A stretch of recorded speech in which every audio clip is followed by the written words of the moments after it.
Chief of Staff Mark Meadows in contempt for snubbing a subpoena to testify in the January 6th investigation. He claimed executive privilege. Correspondent Peter King. It's the first time in nearly 200 years that members voted to hold a former member in criminal contempt. The recommendation now goes to the Justice Department, which will decide whether or not to prosecute Meadows. Omicron cases are rising across the country, and California's mask mandate returns at indoor places today. In New York, Cornell University has canceled this month's in-person graduation ceremony because of an on-campus outbreak involving the variant. CBS's Vicki Barker is at the foreign desk. From the head of the WHO, this warning. Omicron is spreading at a rate we have not seen with any previous variant. Tedros Adhanom Ghebreyesus saying Omicron is so infectious that even if it's not as lethal as the Delta variant, the sheer volume of new cases could soon overwhelm most countries' health systems. In Hong Kong, hundreds of people were trapped on the roof of a skyscraper in a popular shopping district when a large fire broke out. 2 jets are fighting the flames from above. Officials say at least 12 people are hospitalized.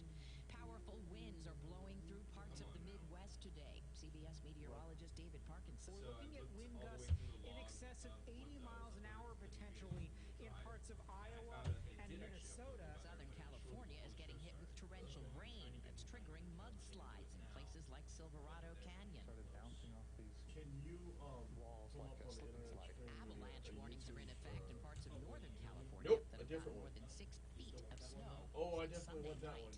S&P futures are down 2. Dow futures ahead 3. This is CBS News. Yep. Dell Technologies end-of-year sale helps you save up to 45% on the latest computers featuring Windows 11 Pro that easily automate workflows. Call 877-ASK-DELL. Millions of people use Zoom Phone, the innovative and feature-rich You're a mean cloud one. phone system for businesses of any size. Mr. Zoom Lynch. Phone is simple to use, whether you're on a mobile device, desktop, laptop, or desk phone. Yep. Because every call is important to your business, Zoom Phone is built with reliability in mind, using geographic redundancy to keep your communications online. Empower your workforce with Zoom Phone. Visit zoom.com/phone system. Zoom, how the world connects. Whether you're vaccinated or not, it's important to know the symptoms of COVID and its variants. Fever is the leading sign, and only the Exergen temporal scanner thermometer has been proven accurate with more than 100 clinical studies. Non-contact thermometers have no clinical evidence behind them and cannot be relied on. Be vigilant and seek medical advice at the first sign of fever. Be accurate with Exergen. Learn more at exergen.com. Now, your WBRZ traffic update from Ashley Fouché. Problem-free in the capital area this morning. The map is all green. If you're traveling in on I-12 right now from the Hammond area or in the Springs, you're looking good here. See an accident? Reported at WBRZ Traffic on Twitter. This report is brought to you by Shawbills, where you can get up to $170 with the purchase of 4 eligible Michelin tires. Visit ShawbillsTire.com to learn more.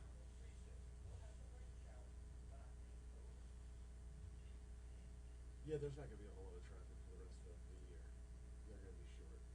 Can I just start the show? I don't have enough time to cut weather. That's fine.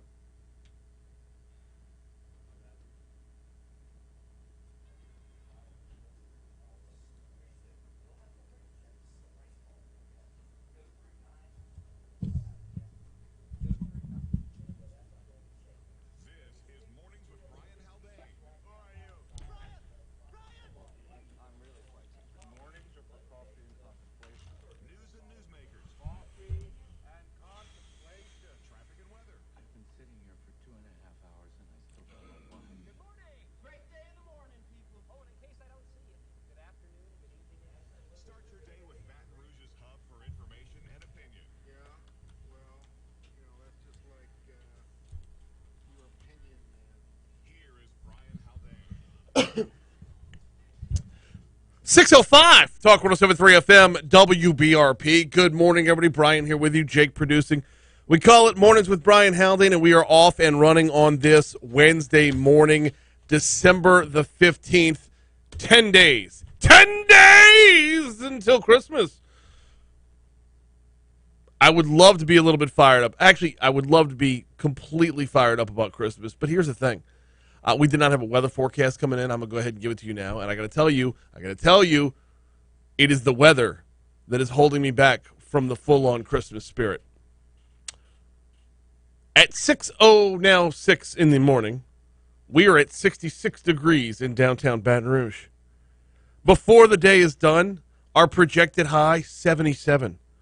Overnight low tonight, 65. Projected high tomorrow, 81. Thursday's overnight low, 62. Friday, right back up to 80. Saturday, it going to rain. Saturday's going to rain, cooling things off a little bit. Saturday's high, 75. Sunday, we top out at 57. Yay. The week of Christmas, which will begin on Sunday the 19th, will top out at 57 and then get back down to 44. Looking all the way ahead the next Friday to Christmas Eve, we'll be back in the 70s, 72 of a high with an overnight low of 53. I believe we are under a dense fog advisory until 9 o'clock this morning. I can tell you the fog driving in this morning was not nearly as bad as it was yesterday morning. Nonetheless, dense fog advisory in effect until 9 a.m. Hey, got a big show for you today. We're going to talk with attorney Franz Borghardt. Legally served, we do it every Wednesday. I got a couple of questions. Well, first of all, we got to ask about a judge allowing a man accused of holding a woman captive for 3 days to go home with no bond conditions. You know, we have this conversation a lot with Franz, and there is room to have conversation.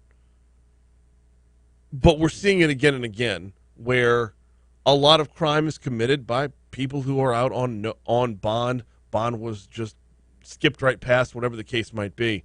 And we're seeing it now again. Talked with Baton Rouge Police Chief Murphy Paul about this yesterday. He's about as frustrated he can get with it. The number of times he's arresting people and the officers who are doing the arresting are like, yeah, we already did that. We already brought this guy in just a couple days ago, a couple weeks ago. Going to talk about that, but I also want to talk about Attorney Ben Crump. Attorney Ben Crump is on the case out in Livingston Parish, and the case that he's on is a very serious case and needs to be taken very seriously and needs our attention on a daily, if not weekly level. But when you bring in somebody like a Ben Crump, are you doing more harm than good for your cause?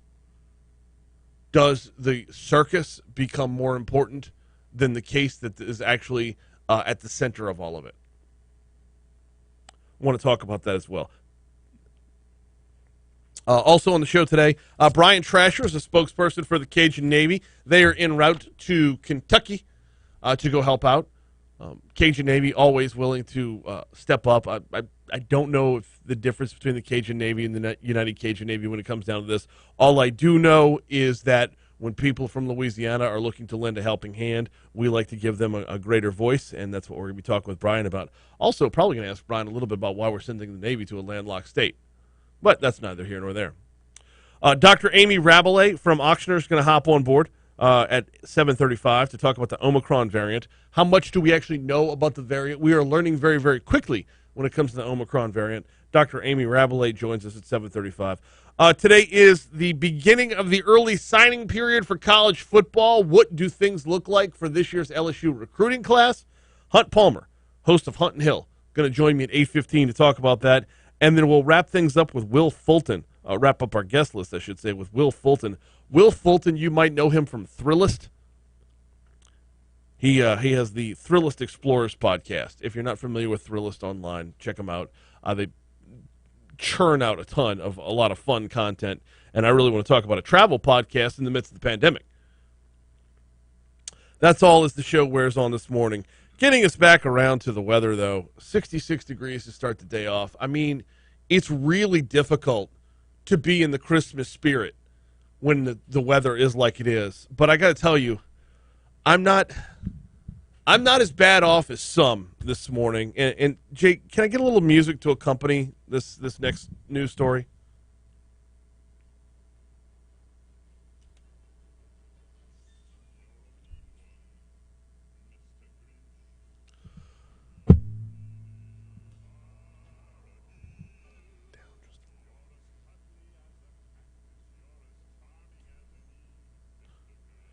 Headline from WBRZ.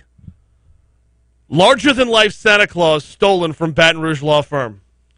No!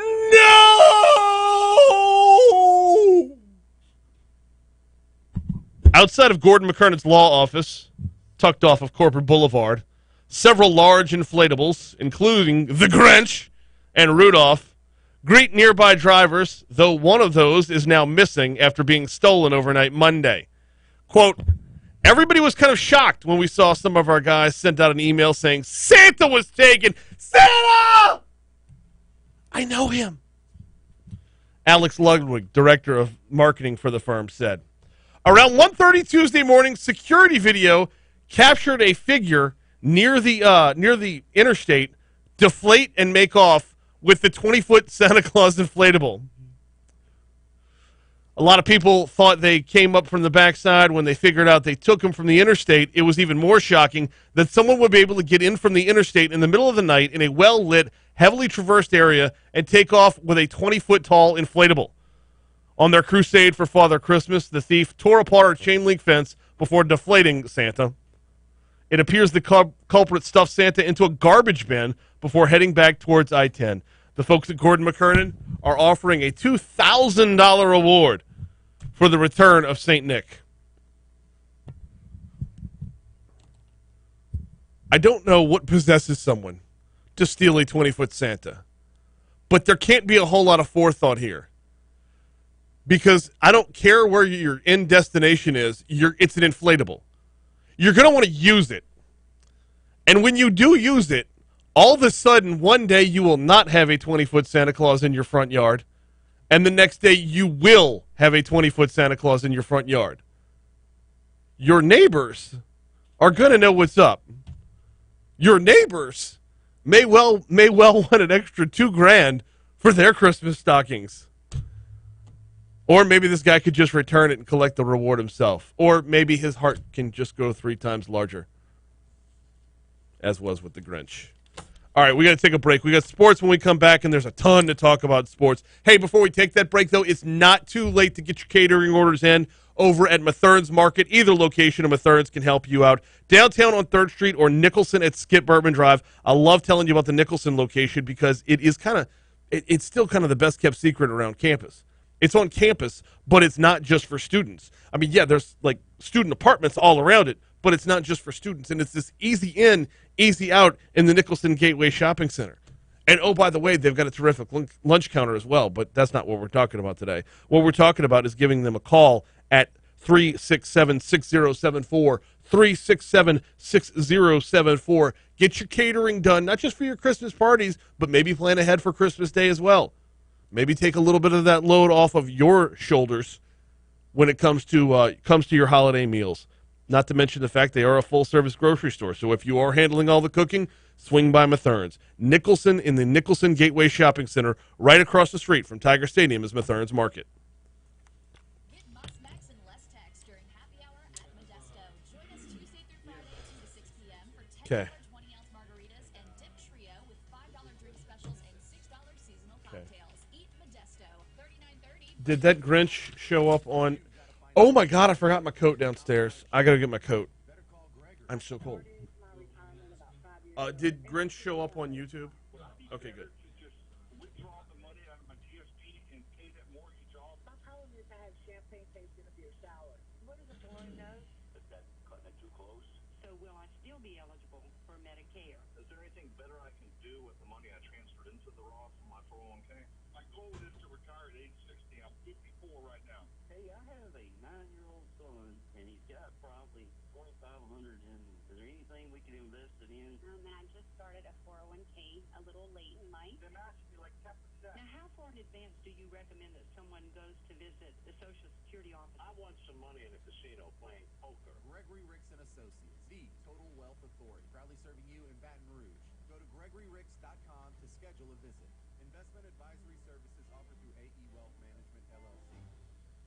Whether it happens in a moment, a one-time event, or over a lifetime of hard work, amazing stories are all around us.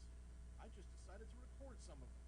The Guarantee Podcast Network, presented by PreSonus, presents Cool Story, Bro. Download it today. Hey, Bob, thanks for inviting me to your ultimate tailgate.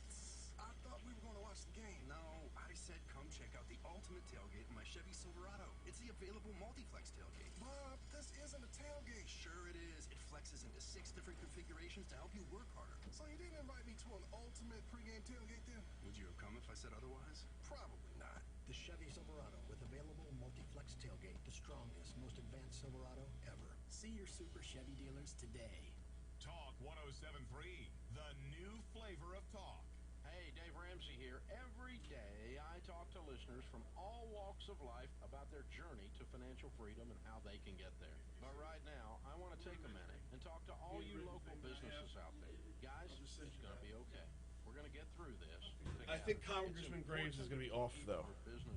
So I'll find out about Congressman Carter on Tuesday. I want you to keep reaching out to your customers and your potential new customers right here on local radio. Let your community know you're open, how you're helping to keep them safe, and how your business is operating in current conditions. Your message to your customers is the key to the success of your business. Get your message. You're gonna, yeah, I was gonna say. In about 10 minutes, you're gonna want a warmer suit. Haspel says I can do this. Dave Ramsey, weekday afternoons from 1 to 4 on Talk 107.3. The new flavor of talk. Now, your WBRZ. Maybe you should talk to somebody getting divorced 20 times. Hope this one sticks. I'm not gonna read your book on marriage. Want to be skinny, do skinny people stuff. Want to be rich, do rich people stuff. All right, Dave, I bought a helicopter. That's what rich people do. All right, shouldn't use credit card. Where you can get up to $170 with the purchase of 4 eligible Michelin tires. Visit ShawBillsTire.com to learn more. Hey there, it's Lawrence Larson, host of the Lawrence Larson Show. Your source for honestly provocative talk radio. Weeknights 8 to 11 on Talk 107.3. The new flavor of talk.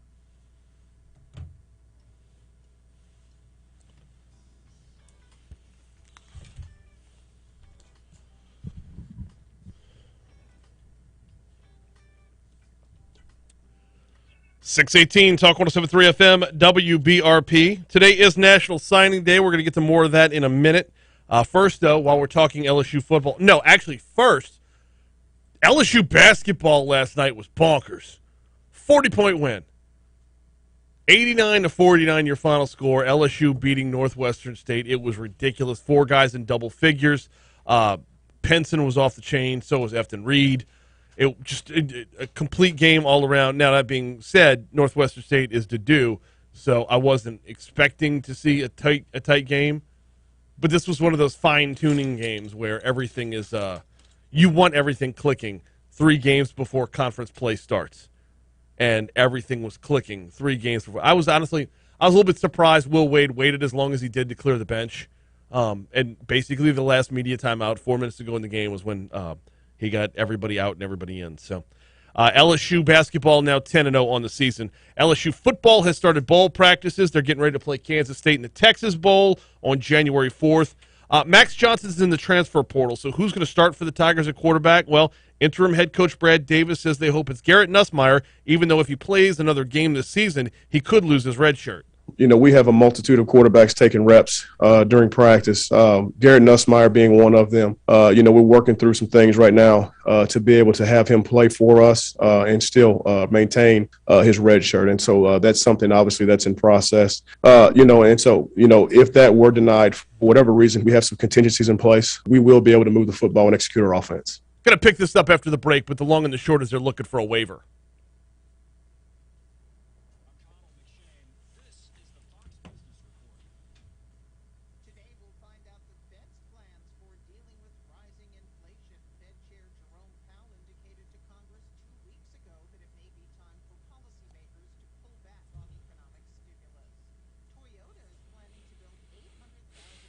Santa's slapping the cuffs on the Grinch? Good stuff. Thanks, Byron. Thanks. Do what? Is my mic on?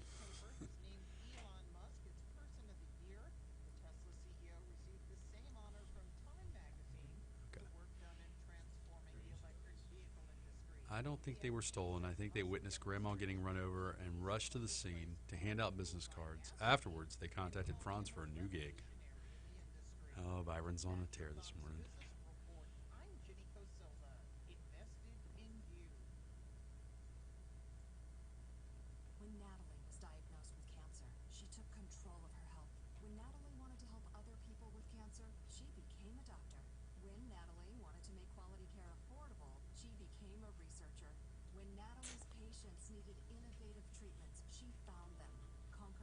supports researchers like Dr. Natalie McKenzie so we can conquer every cancer for every patient everywhere. Cancer research saves lives.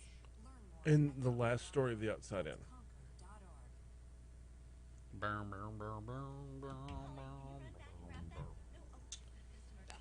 Good morning, Christy. Welcome in, sweetheart.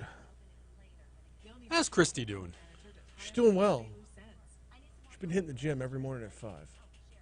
Crushing. Doing Haldane presses? No, just cardio stuff. That's Haldane presses. I don't even know what that means. What? Oh, what Haldane presses mean?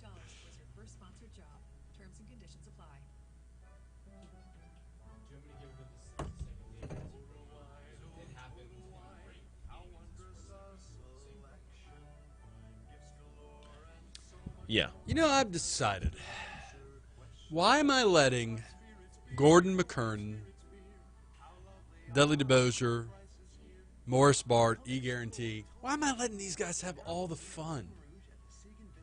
I mean, sure, criminal defense is a noble pursuit. But man, oh man, car accidents, big trucks. I'm letting these guys have all the fun, and they're making all the money.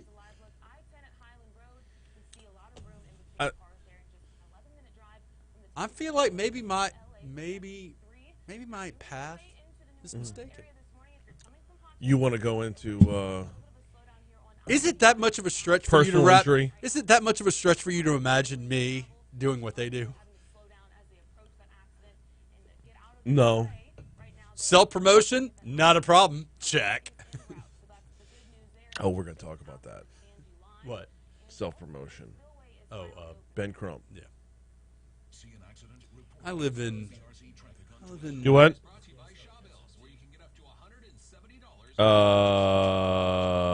Yes. I live in what one might call a glass house that maybe I shouldn't be throwing stones out of. Actually, I was going to come to your defense on this because I don't know that in the time that I've known you, you've ever brought attention to a case that you're currently working. You have? But we'll talk about it. Okay. It's an art. 623 Talk 107.3 FM, WBRP. Mornings with Brian Haldane rolling right along. Attorney Franz Borghardt going to be in for Legally Served a little more than 10 minutes from right now. We're going to talk about Media Horse. Oh, yeah. No, we've got a lot of ground to cover. That's one of the topics that's on the table for us today. Back into our sports segment, though, which ran real short because somebody stole a 20-foot Santa Claus, and that ate up the first segment. But you heard from interim head coach Brad Davis in that last segment. You'll hear a little more from him here. LSU is seeking a waiver from the NCAA in order to have Garrett Nussmeier play in the bowl game. What does all this mean? Well, he played in just enough games during the regular season so that if he played in one more, he would burn his red shirt. Bowl games don't count for anything. This isn't a playoff. Playoff? This isn't the playoff. Well, Jim Morris sounded a lot like Dr. Doofenshmirtz. Anyway. A bowl game's an exhibition, so why wouldn't the NCAA grant a waiver?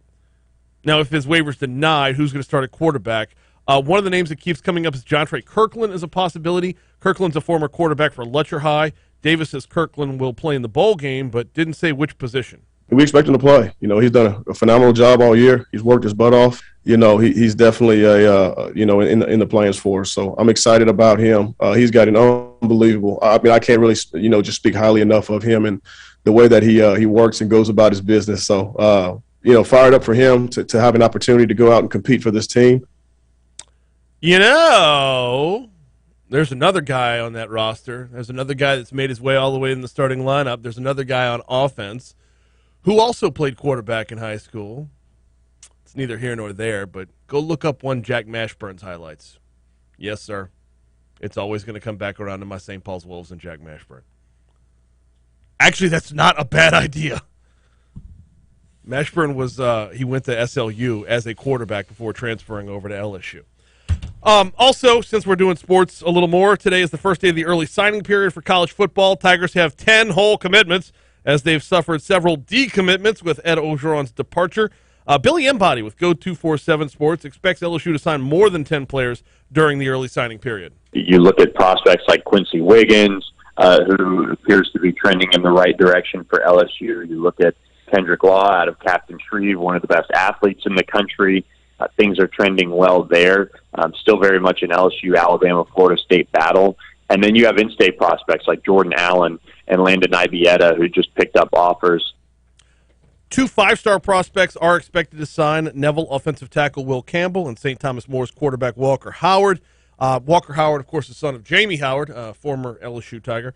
Embody says, with the lack of depth at quarterback, Howard will have a chance to play immediately. You know, he's played a good bit of football over the last few years and played it at a very high level. And, you know, Garrett Nussmeier is going to provide a ton of competition there for him. And I do think we see the staff probably look at bringing in another quarterback to battle with them and you know, compete, because they do need some depth at the position.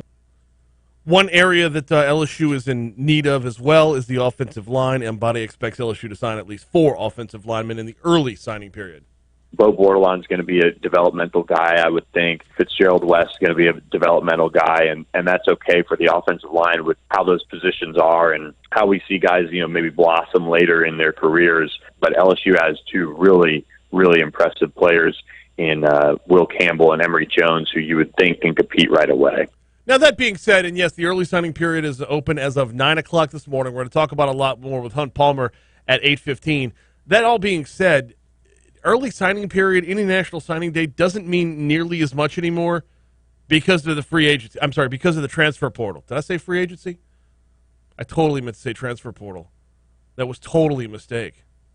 No, look at the work that Ed Ogeron did in the transfer portal, bringing in Braden Fajoko, bringing in Joe Burrow, bringing in the offensive lineman, Liam Shanahan. The transfer portal has been a growing resource for coaches to just find hired guns. And now with name, image, and likeness, it's going to be even stronger of a resource.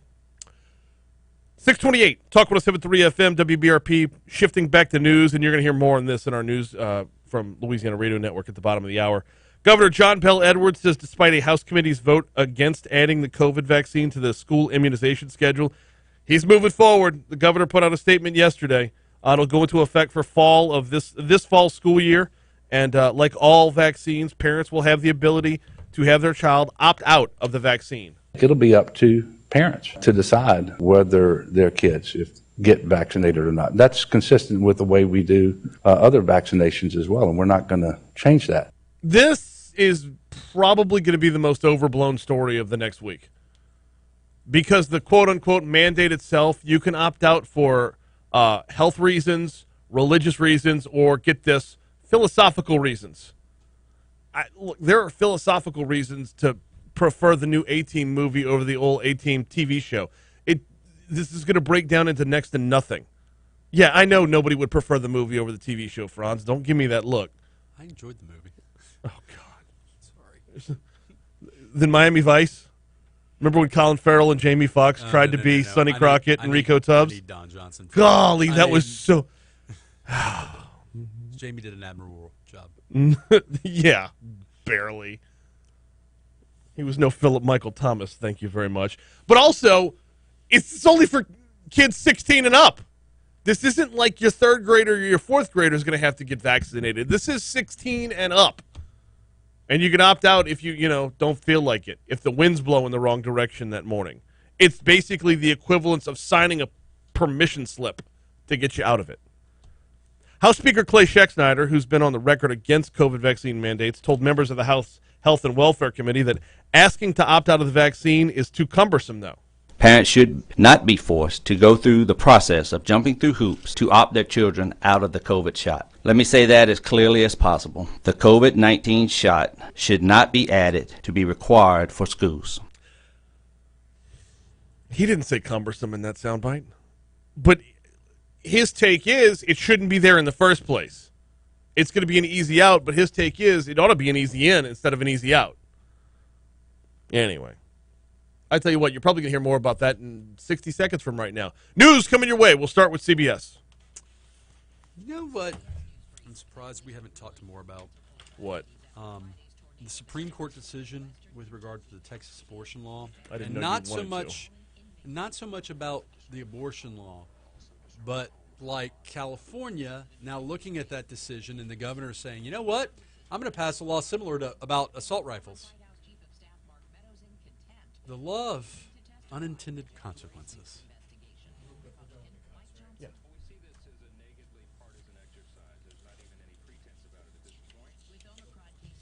If you needed them for reference. Oh, we're talking about this too? Yeah. You didn't send me this link. I didn't? Sorry.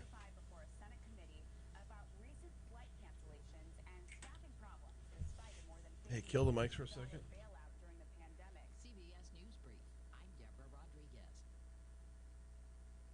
I'm Jeff Palermo, the Talk 107.3 Baton Rouge Newsroom.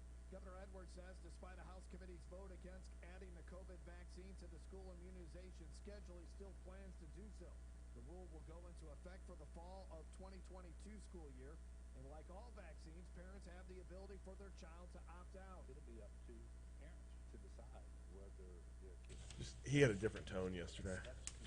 It's frustrating. And the problem is with the domestics, yeah, you don't know when those are going to pop up. You can't really prevent them except when it happens and then they get out and then they do it again. Yeah. What's happening, T-Bob? It's a damn good Christmas sweater. Didn't even stop. It's the second time this morning. He's just been in a daze. It's okay. I can be rude too. I'm often rude.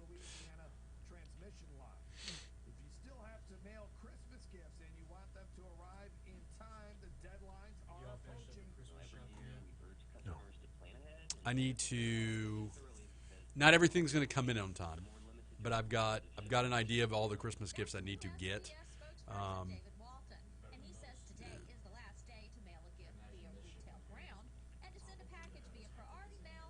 One of my, so I get Christy a bunch of Bath and Body Works every year. I bet you do. And I don't even know what that means. Like the smelly lotions. You don't get her the Epsom salt kind of thing in the soaks. Epsom salt. Okay. Well, she got bunions? Does your wife take baths? Hot baths, hot soaks? Sometimes, yeah. Yeah, dude, the salt. The bath bombs. Yeah. It's an amazing experience. And bath salts are for smoking. All right, so you got her some rub lotion. Not yet. So I can help you. I get the emails. I can help you. I get the emails from Bath and Body Works, and it's this ridiculous sale around Christmas time every year. But they keep sending emails about stupid candles and not. So there's a massage lotion that the place I get mani-pedis from. Hearts? No, that's different. They give different gifts, different presents.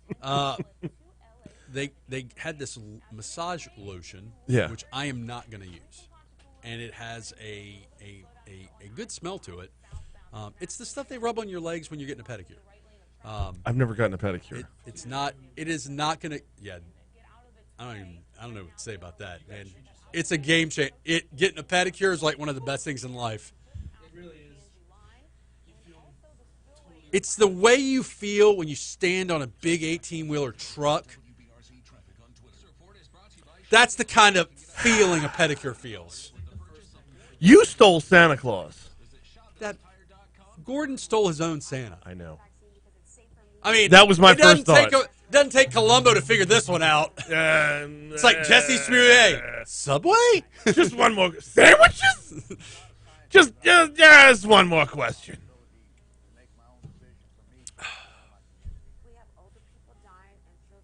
But they won't send the email about the lotion. They just keep sending the email about the damn candles. I'm like, I don't want a damn candle.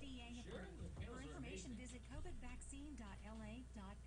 For 200 years, Louisiana has developed, enjoyed, and benefited from sugarcane production. So, I have a self-imposed moratorium on eating out. I eat out way too much.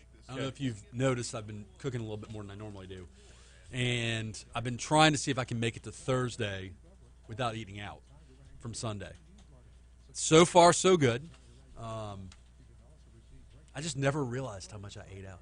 You on Rotary today? Well, that's not eating out. That's a meeting. I mean, you're out and you're eating. It's eating out. Honestly, the problem with Rotary is it's difficult to get over there, and I have federal court at 2, so. Yeah. It's not even a real meeting today. It's the Christmas thing with the concert thing. What? That's how I understood it. Oh, Tannenbaum, oh, Tannenbaum. The Southport Christmas special? I remember that. My girl. My girl. I want to see her tonight. I'd like to see You her. going? No, I can't. I've got fish. There's not an age minimum. You can bring him. I'm bringing my 5-year-old. Dude, I brought him to Christmas Carol at the Theater Baton Rouge. Shout out to the theater on Sunday. 5 minutes into the play, I look over and he is out. Yeah. And it was like, on the one hand, I'm going to enjoy this play. Until he woke up at intermission and was like, I want to go. Yeah.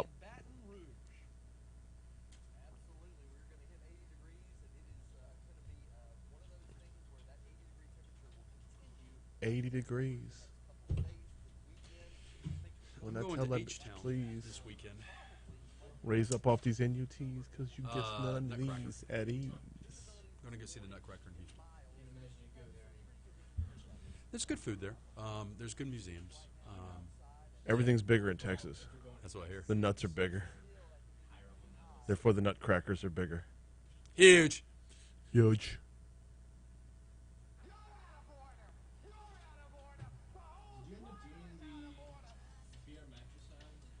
Shit, no. I'll get it at 7. We slammed through 3 different stories in that one segment.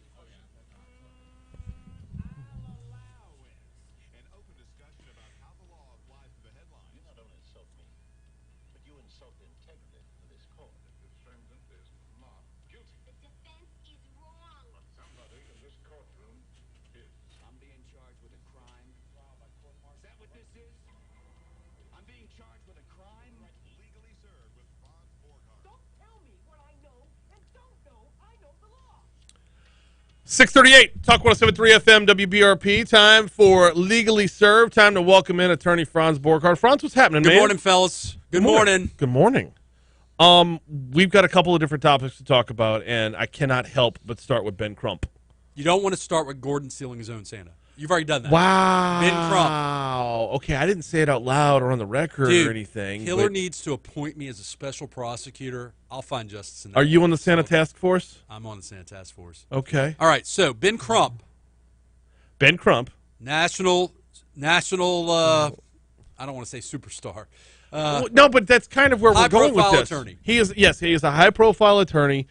He is on the case for this civil rights attorney. Ben Crump plans to file a lawsuit against the Department of Child and Family Services over a child trafficking case. WBRZ's investigative unit reported on the missteps of DCFS to help protect the child in their care from alleged sexual abuse of accused suspect John Mack. Louisiana State Police arrested Mack on charges in Jefferson Parish. The 76-year-old faces felony charges in Livingston Parish of rape and sexual battery. Crump says these 2 little black girls who was the victim to this white man and his accomplices, whether that be the people that participated in these sex parties who helped traffic them from here to New Orleans and back or forth, or those who were complicit in the conspiracy to cover this up, said Crump. The first sentence includes black, includes white, includes making this about race to begin with, and includes making this about Ben Crump a lot more than it is about the victims. I'm conflicted on this. Yeah, that's why we're having the discussion. On the one hand, if you're the family of the victims and you think it is a race issue, who am I to say you're wrong? Because at the end of the day, the optics are the optics. On the other hand, I don't know that you need to lead with the racial component on this heinous incident. Like this sex crime in and of itself, terrible thing. Yes. Terrible thing. Like it's kind of like I'm going to have some really good chocolate cake and I'm going to pour syrup all over it to make it a little sweeter. It's unnecessary. Okay. And it may not really be relevant. However, I am not those victims. I am not the victim's family. I don't know the inner workings to where I cannot tell you race was not a component. That is why I'm conflicted. Okay. Second of all, like, understand the grandstanding on this, the press conference, all this stuff. I'm not I'm not a big DCFS sympathizer. I've had cases with DCFS, and I didn't think they did a great job. I did not. They are overworked, underfunded. That all being said, I don't have a problem talking to the media when it's appropriate, but in this instance, DCFS can't comment on stuff. It's a pending case. There's privacy issues. I don't know. But there's also a matter of, what does talking to the media actually get you? Can you use the media as Ben out? Well, sure, it helps Ben, but we're not talking about Ben. We're talking about the You know what? That's exactly the point. Yes, it helps Ben, but does this do anything for the victims? Does holding what is essentially a pep rally or a rally do anything to sway the actual courtroom, not just the court of public opinion? So I don't know that this is a national, quote unquote, the civil suit. I don't know if that's a quote unquote national suit. I don't know that this is a quote unquote national story, no matter how much Ben wants to make it. Ben Crump wants to make it. I'm not on a first name basis with the guy. I've never met him. Grandizing with child victims is tricky because does it really help the kids? I mean, that's my point. This might be something I might try to handle quietly. Now, that being said, Mr. Crump might have tried to handle this quietly. And by handle it quietly, reach out to the attorneys, the insurance carriers for the state and say, look, before I file a lawsuit, can we have a sit-down talk? Now, I've also handled cases against the state of Louisiana before, and that sometimes doesn't get you anywhere. Okay. Now, this may be a good case. This civil suit may be a good case.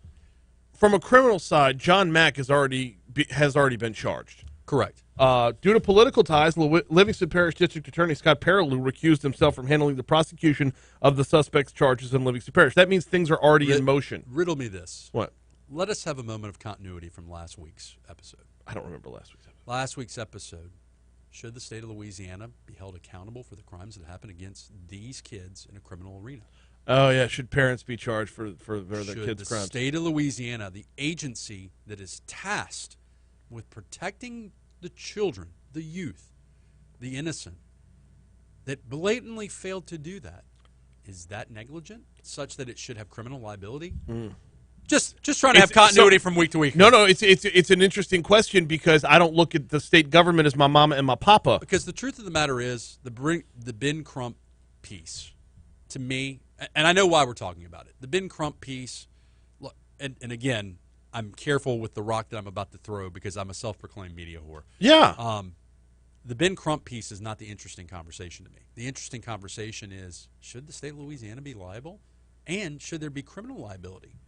They weren't co-conspirators with this sex trafficking movement or activity. To what end are they criminally liable? The Ben Crump part of this is important to me because when you have a Jackie Childs type lawyer, Jackie Childs. That's a Seinfeld reference for those that don't know. You could have just said Johnny Cochran. I could have, but Jackie's more fun. Yep. When you have someone who wants media attention, who is going to say something over the top every single day until he says something that's so over the top that he ends up turning people away. Then you have children who are victims here, but the perception is bleep that guy. So because I don't want to hear from him anymore. Could Ben Crump polarize a Jefferson Parish or a Livingston Parish jury pool with race? What is your demographic in both parishes? So in Jefferson, it's kind of split. Right. Depending on which side of the river you're on. Right. And then Livingston. See where I'm going here? Yeah. Are you going to do more harm than good for your clients by making this all about you? Then, unless that's what Ben wants. Unless Ben doesn't want to try the case in Jefferson or Livingston, he's going to probably be in a federal court. He should be in a federal court. That's neither here nor there. Whether he's in a federal court or not, is his aim to protect these children, or is his aim to improve the life of Ben Crump? I would hope. Well, those might not be mutually exclusive things. Let me defend lawyers for a second here. I'm in business to serve my clients, but that business provides for my well-being, right? It's no different than you reporting good news on the radio and getting paid to do it. Now, if you're asking me which was this more about, was this more about his clients or more about Ben Crump, I think you already know the answer. Of course. Right. Of course. Now, even if those aren't mutually exclusive, we're going to have to take a break here in just a second. Even if those aren't mutually exclusive, they can become exclusive. Yes. If one party becomes more important than another party, that's when it becomes detrimental to the victims. That's when it becomes detrimental to his potential clients here. We are going to have to take a break. I do want to have a little bit of a conversation about more bond issues.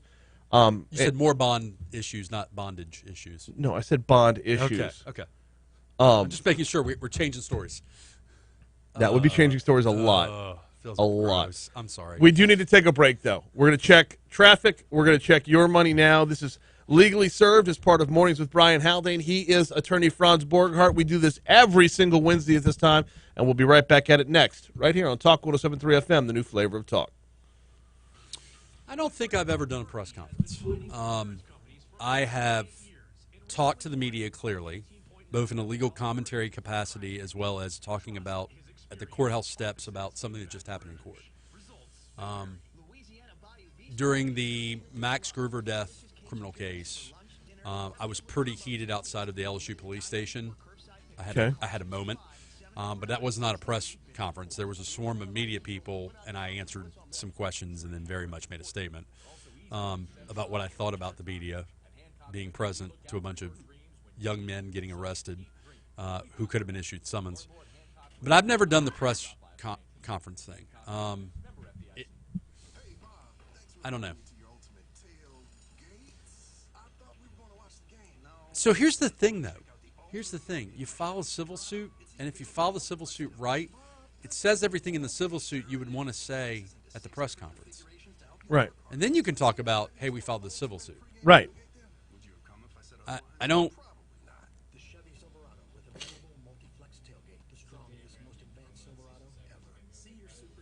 I actually cut it so I can do my Baton Rouge mattress.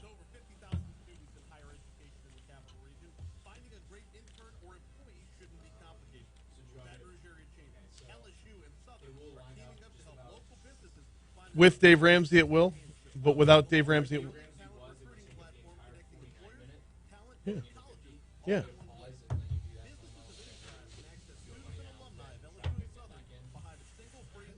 No, get traffic in before your money now so we can come back in at 6:52. I can do Baton Rouge mattress later. That's if.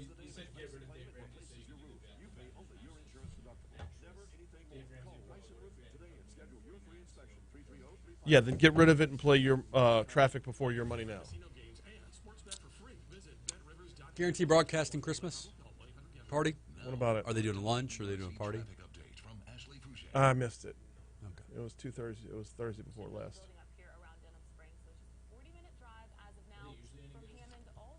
Yeah, they're fantastic. I wouldn't know.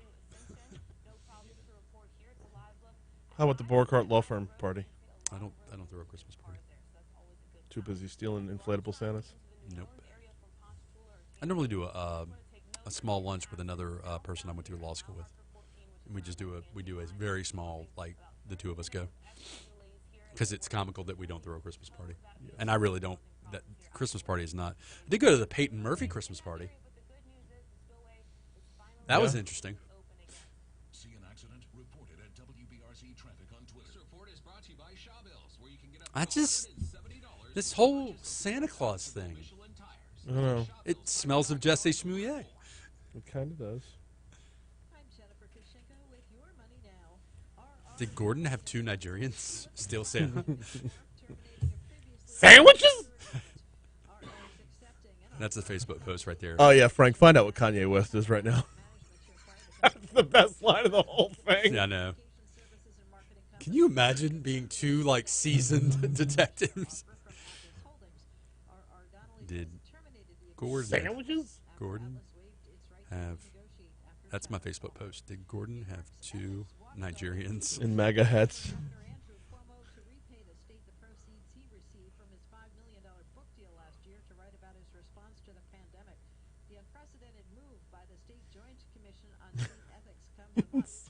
Sandwiches? Oh, my word, look at that jacket. Oh, my word, look at that jacket. That's awesome. Oh, it's a sweater, not a jacket. Excuse me. She fascinates me. As an apex predator, she fascinates me. She is, I can't wait to go see them tonight. Meow, meow, meow, meow, meow. That was my Matthew McConaughey meow. Yeah? Yeah. All right. Did Gordon have two? Post or no post? I feel like I'm going to post. Why would you even ask? You know you're going to post it.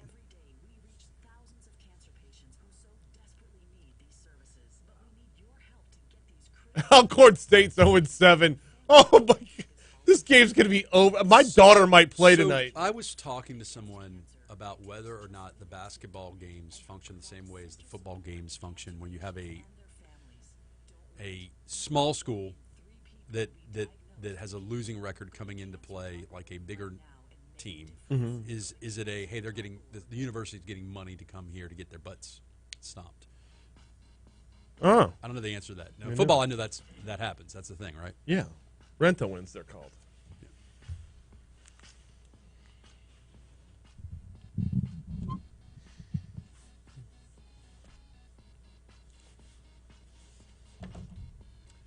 $6:52.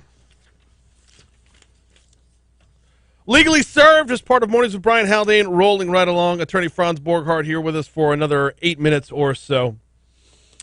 We're talking about this Ben Crump. Well, it's not. See, right there, it's the Ben Crump case. It's the Ben. No, but that's the point.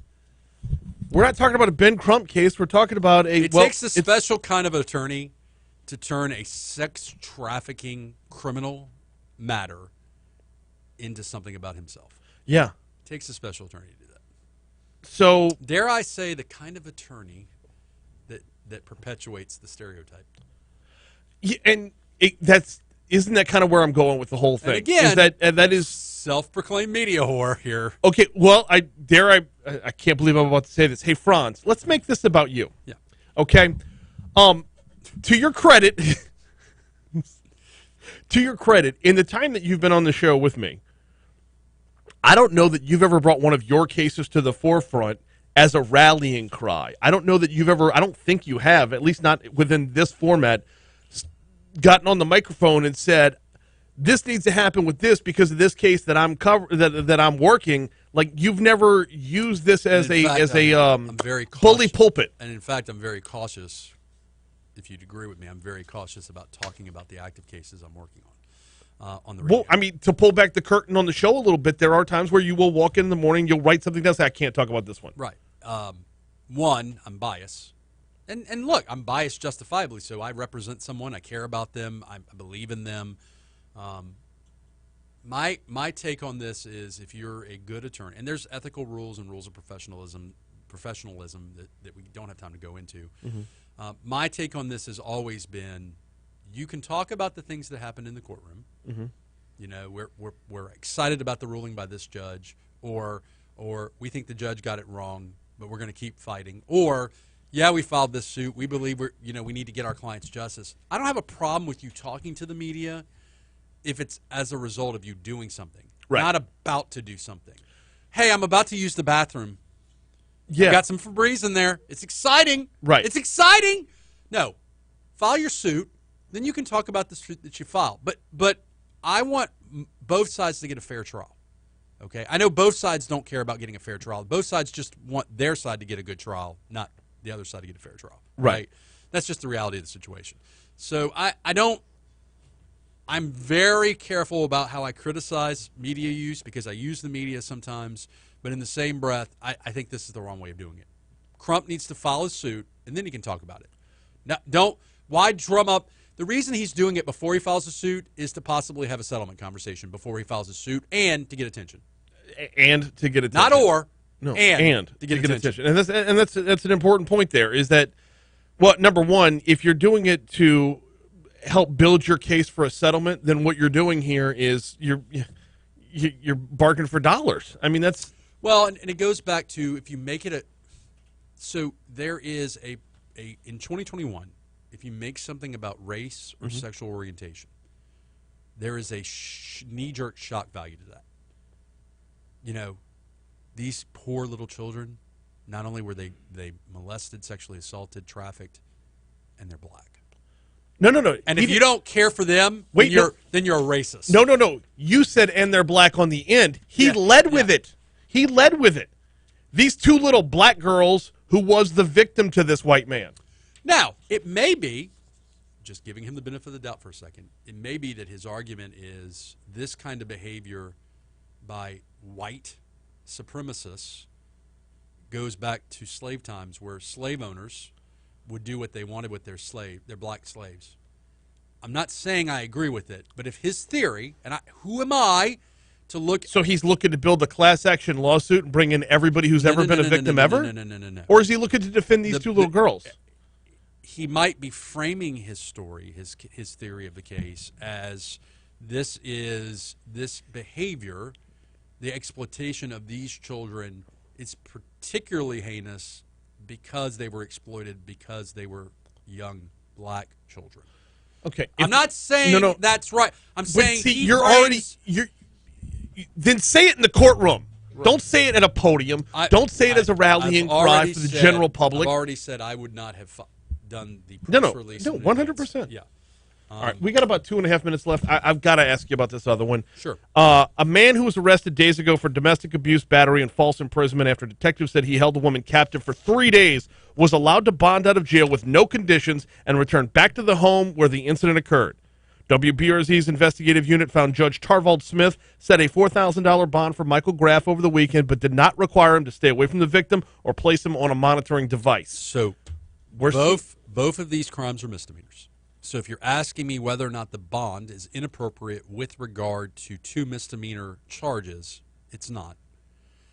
There is a law called Gwynn's Law where it's a cooling off period. Mm-hmm. The judge can wait 72 hours, 3 days, before setting said bond.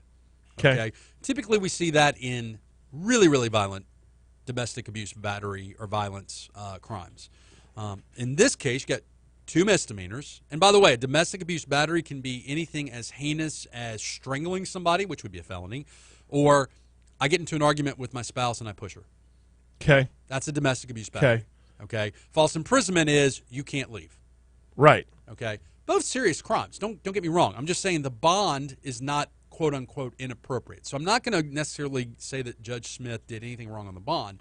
Generally, what you have on these is you have a stay away order.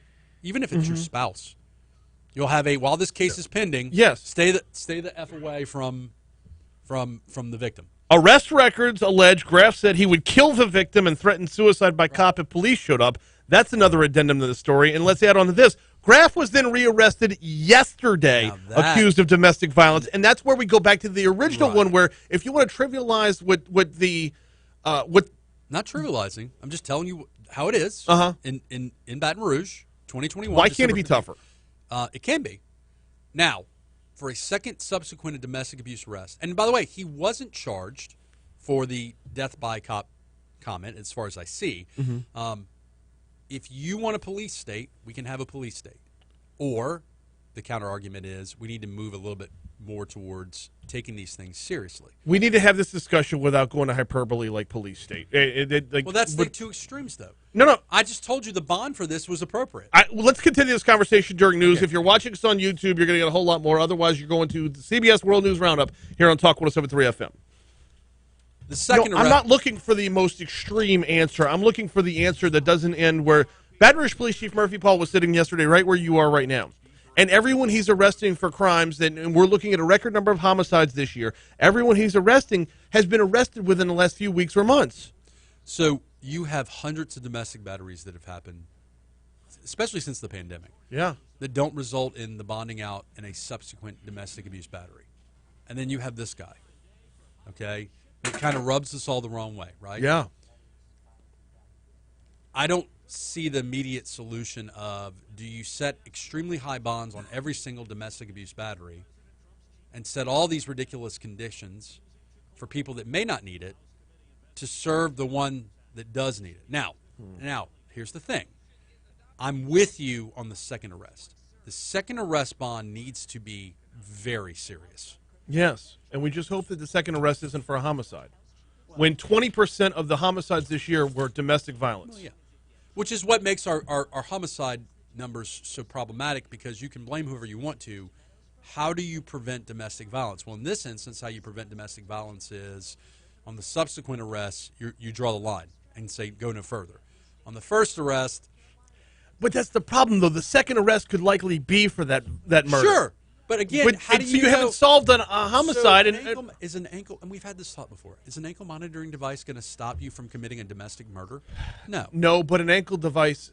So the chief loves his real-time crime center. Okay. Right? And I think it can be a valuable resource.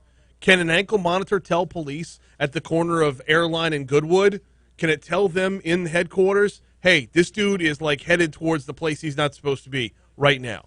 He's violating his stay-at-home. He's violating his house arrest. I think we need to have a more expansive conversation. Of course we do. On the topic of bonds and the topic of, and Melanie Fields is on here. Hiller can also give you some good insight on the reality of, yes, we want to be tough on domestic violence, but it's got some complexity to it, right? And I say this as a former prosecutor.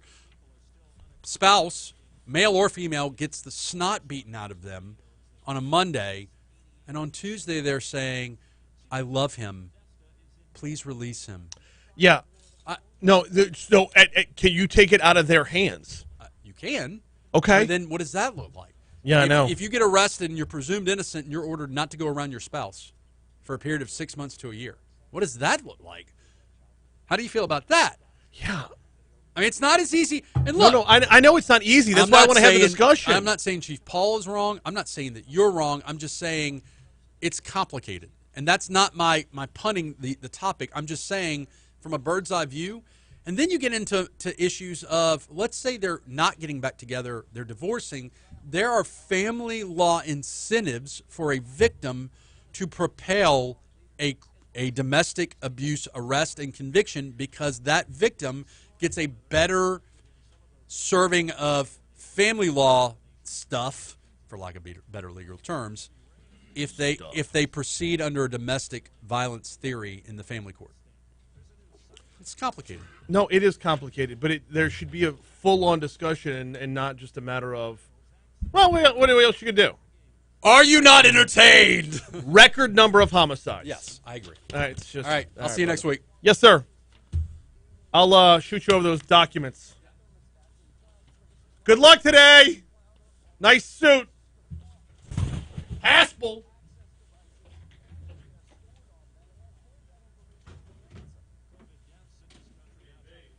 What up? I got it together this quick. What? I got the ambassadors. I got the street team. Oh. I volunteered. We all going to be wearing body cameras. And I got C. Denise Marcel, who works for Kernan as a communications director for the firm. We're going to find Santa? We're going to find Santa. Yeah, that's exactly right. I led with it this morning. Yep, we got to go find Santa. C. Denise Marcel is the perfect person to work with on this. March the streets. You know, and she's the one who enforced the body cam, the whole bit. Yeah, so we're going to get that done. I like it. I'm on it. We got nice weather. Mm-hmm. You know, we're not going to be too cold looking for Santa. Everything's going to be good. I think it'll work out. I think so, too. Franz thinks that Gordon stole his own Santa for the publicity. Who knows? I wish he would have stole his own dog. Can you imagine me having to blow up Winston in the parking lot here, guarantee? My little golden doodle that my wife made me pay $5,000 for a dog. You paid $5,000 for a dog? Rich. Golden doodle. Coach, I mean, when your wife and daughter, hey. Are they hypoallergenic? What does that mean? Like, if you have allergies, you're not allergic to those dogs? Oh, no. Okay. And they don't shed? They don't bark? They don't bark? How do you remove a dog's vocal cords?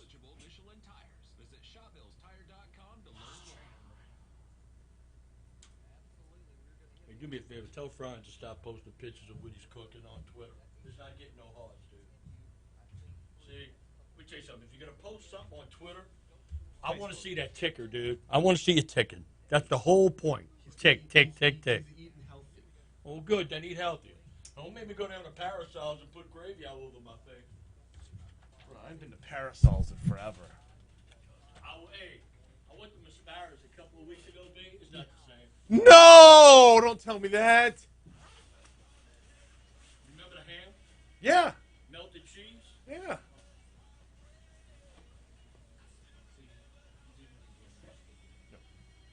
Doing it right here.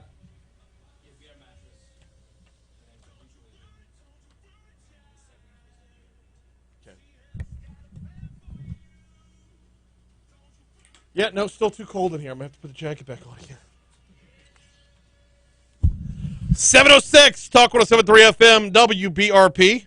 Hour 2 of Mornings with Brian Haldane coming your way right now. Thanks again to attorney Franz Borghardt for hopping on for hour 1, or for our legally served segments in hour 1. Look, it's a conversation. It's not going to go away. It's a conversation that I don't know has easy answers. But it is a discussion and a conversation that has to be had. If Baton Rouge Police Chief Murphy Paul can sit here and tell you, my guys are tired of arresting the same guys over and over again. You got news stories like the one we just talked about. Arrested over the weekend, arrested again on Tuesday. Arrested, said he'd kill his wife, and then allowed to return home to her with no real conditions there. There's got to be another answer.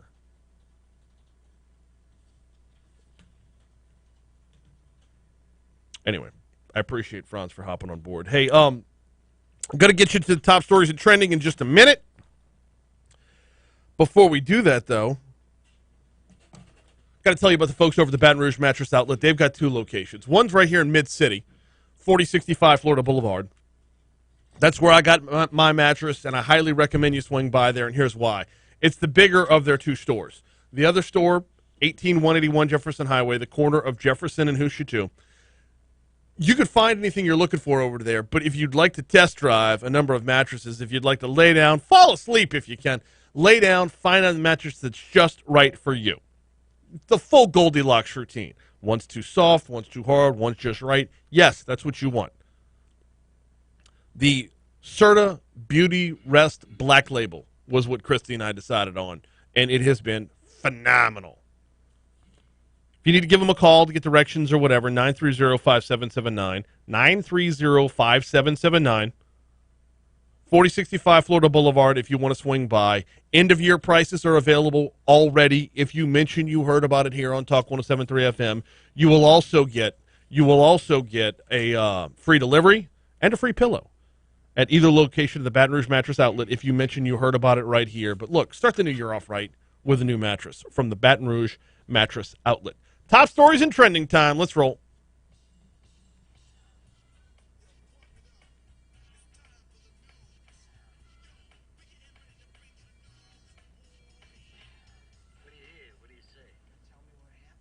Now, top stories and trending. 5, 4, 3, 2, I let one go. On Talk 107.3 FM. The most trusted name in news.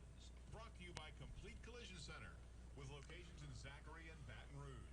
Don't let who you choose to repair your vehicle be your second accident. Choose CompleteCollision.com. I want to know absolutely everything that's happened up to now. Well, be on the lookout for an arsonist. A vacant home in Old South Baton Rouge was intentionally set on fire Tuesday morning, officials say. According to representatives with the Baton Rouge Fire Department, the incident occurred at a vacant home in the 200 block of East Johnson Street shortly after, this says shortly after 9 a.m. When firefighters arrived, they saw light smoke coming from the home, and upon making their way inside, discovered a rubbish fire. They were able to extinguish that fire before it spread to other structures. Meanwhile, that's not the only one from yesterday. According to representatives with the fire department, shortly after midnight, first responders were called to the 1900 block of Colorado Street regarding a structure fire. There was a shed engulfed in flames. Firefighters say the flames had extended to the residents by the time they arrived, but thanks to their swift response, that fire was contained before it could spread to adjacent structures. No one was injured during that incident. Meanwhile, last night, a duplex fire in Old South Baton Rouge is now under investigation as of this morning. According to personnel with the fire department, the blaze occurred in the 1900 block of Nebraska Street around 7 p.m. last night. When firefighters arrived, they found one side of the duplex engulfed in flames. They add that the fire damaged the outside of a neighboring home from the radiant heat. No injuries occurred during this incident either, but the duplex is considered a total loss. The owner said he'd been living on one side while renovating the other. This third one has not been ruled an arson, but it is under investigation. Got to go back to it. Missing Santa Claus. 10 days till Christmas and Santa Claus is missing. Not the actual Santa Claus, a 20-foot inflatable Santa Claus from outside of Gordon McKernan's law office off of Corporate Boulevard. Well, just off of I. You see it from I-10. Well, you'd see it if it was there. It was stolen. Around 1:30 Tuesday morning, security video captured a figure near the interstate deflate and make off with the 20-foot Santa Claus inflatable. On their crusade for Father Christmas, the thief tore apart a chain link fence before deflating Papa Noel. It appears the culprit stuffed Santa into a garbage bin before heading back towards I-10 and taking off. So, maybe take a little extra lap around the block in your neighborhood. If somebody all of a sudden has a brand new 20-foot Santa, maybe put two and two together and get yourself a $2,000 reward by letting Gordon McKernan know where his Santa Claus went. An audit of the Louisiana State Board of Optometry Examiners reveals a potential violation of state law. A recent audit from the state board revealed one or more of the board's practices might be out of harmony with state law, according to the Louisiana Legislative Auditor. The Board of Optometry Examiners was created to regulate and ensure the safe practice of optometry in the state of Louisiana, but auditors discovered that as the board attempted to carry out its duties, several key financial, clerical, and ethical responsibilities appeared to have been disregarded. The audit highlighted 11 concerning discoveries. Auditors reported the board did not have proper controls over disbursement, did not have adequate controls over bank reconciliations, and allowed the Louisiana Optometry Association, a private entity, to use some of its resources, which is a potential violation of state law. Another story we talked about with Franz in our last segment, a man who was arrested days ago for domestic abuse and battery and false imprisonment after detectives said he held a woman captive for 3 days, was allowed to bond out of jail with no conditions and return back to the home where the incident occurred. WBRZ's investigative unit found Judge Tarvald Smith set a $4,000 bond for Michael Graff over the weekend, but did not require him to stay away from the victim or place him on a monitoring device. Arrest records allege Graff said he would kill the victim and threatened suicide by cop if police showed up.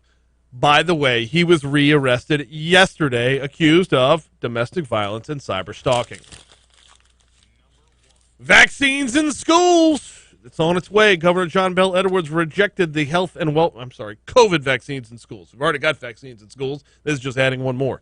Governor John Bell Edwards rejected the Health and Welfare Committee's decision to not include the COVID-19 vaccine to the school's immunization schedule yesterday. That vaccine would be required for students 16 and older. Parents can opt out if they don't want their child to be vaccinated. In his statement, the governor said, "I understand that any issue around COVID-19, especially those that involve our children, can be divisive. I ask that you and your colleagues work with me to get more people in Louisiana vaccinated. It is worth noting that while many of the diseases on the public health immunization schedule were once both rampant and deadly, they are no longer serious risks for school-aged children in Louisiana. This is true because almost everyone was vaccinated against these diseases, many as a condition for attending elementary school. This isn't going to affect elementary schools. This is going to affect children 16 and up. 16 and up, which is basically what? Juniors and seniors? Sophomores, juniors, and seniors? You can expect to hear more about this during Ask the Governor, which airs today at 2 p.m. right here on Talk 107.3 FM. Those are your top stories. Here's a look at what's trending this morning. Oh, the new Sean Payton movie trailer's out. Netflix debuted the trailer for its upcoming film, Home Team, a comedy based on Saints head coach Sean Payton and his 2012 suspension from the NFL. The film features Kevin James playing the role of Sean Payton. Yeah, I didn't see it either. Playing the role of Sean Payton, and it recounts his time away from pro football when he coached his son's 6th grade football team. Payton's suspension, of course, was a result of the Bountygate scandal. Home Team also stars Jackie Sandler, Taylor Lautner. Wasn't he like a werewolf or something? Vampire, maybe? I don't know. One of the Twilight ones. And Rob Schneider's in this one as well, so you know it's going to be a gem. The film was made under a partnership between Netflix and comedian Adam Sandler's Happy Madison Productions. It's scheduled for a streaming release on January 28th. Those are your top stories in trending. We are due up for a break. When we come back from that break, let's talk about the Cajun Navy. They're headed to Kentucky to help out with a tornado recovery. That's next. I got to give you.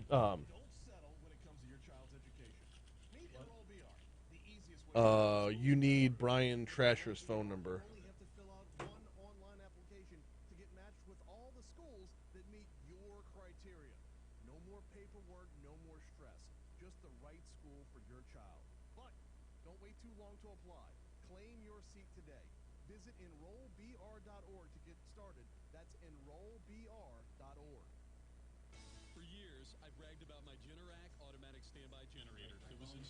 Thank you.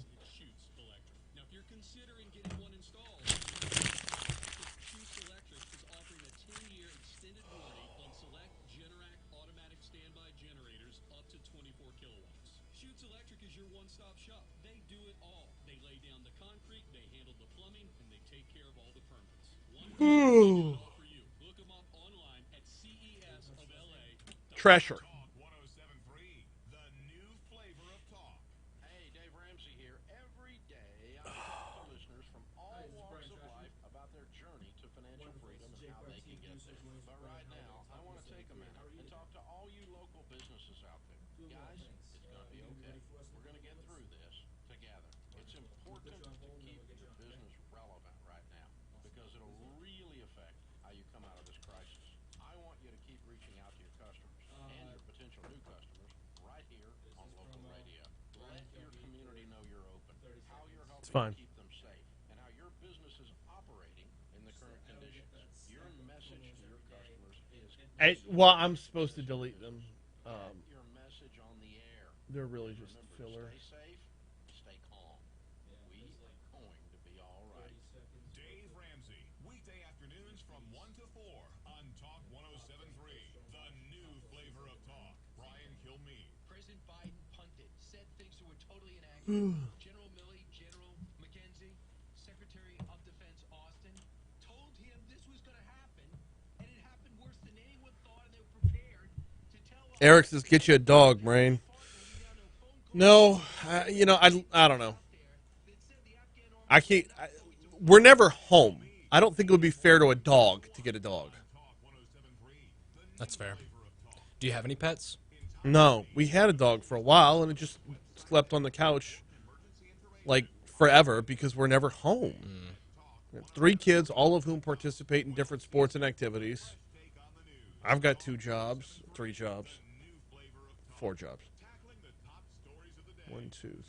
Call it 3. We're always like it's rare that we're home. The kids want one though.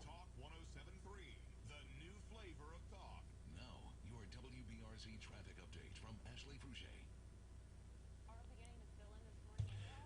It amazes me when progressives are shocked at the outcomes of their policies, then start the blame game.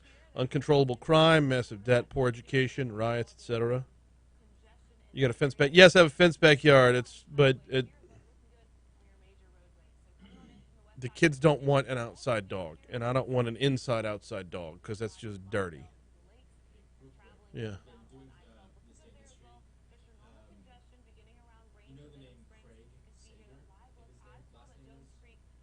Craig Sager, the NBA sideline reporter? Yeah. Yeah. Yeah, the guy wears crazy coats. Yes. Horrible suits is I don't know. I wouldn't call him horrible. Yeah, he's awesome. Tiffany says, can we not politicize this? There are already vaccine requirements which can also be opted out of. This is not something to protest over. We'll pick that up later.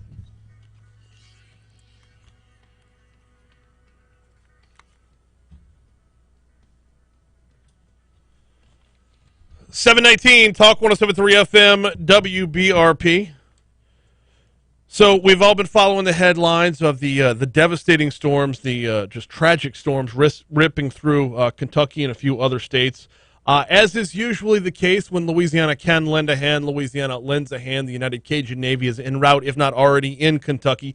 Joining us now to talk about this, Brian Trascher is with the United Cajun Navy. Brian, welcome back, man. How are you, sir?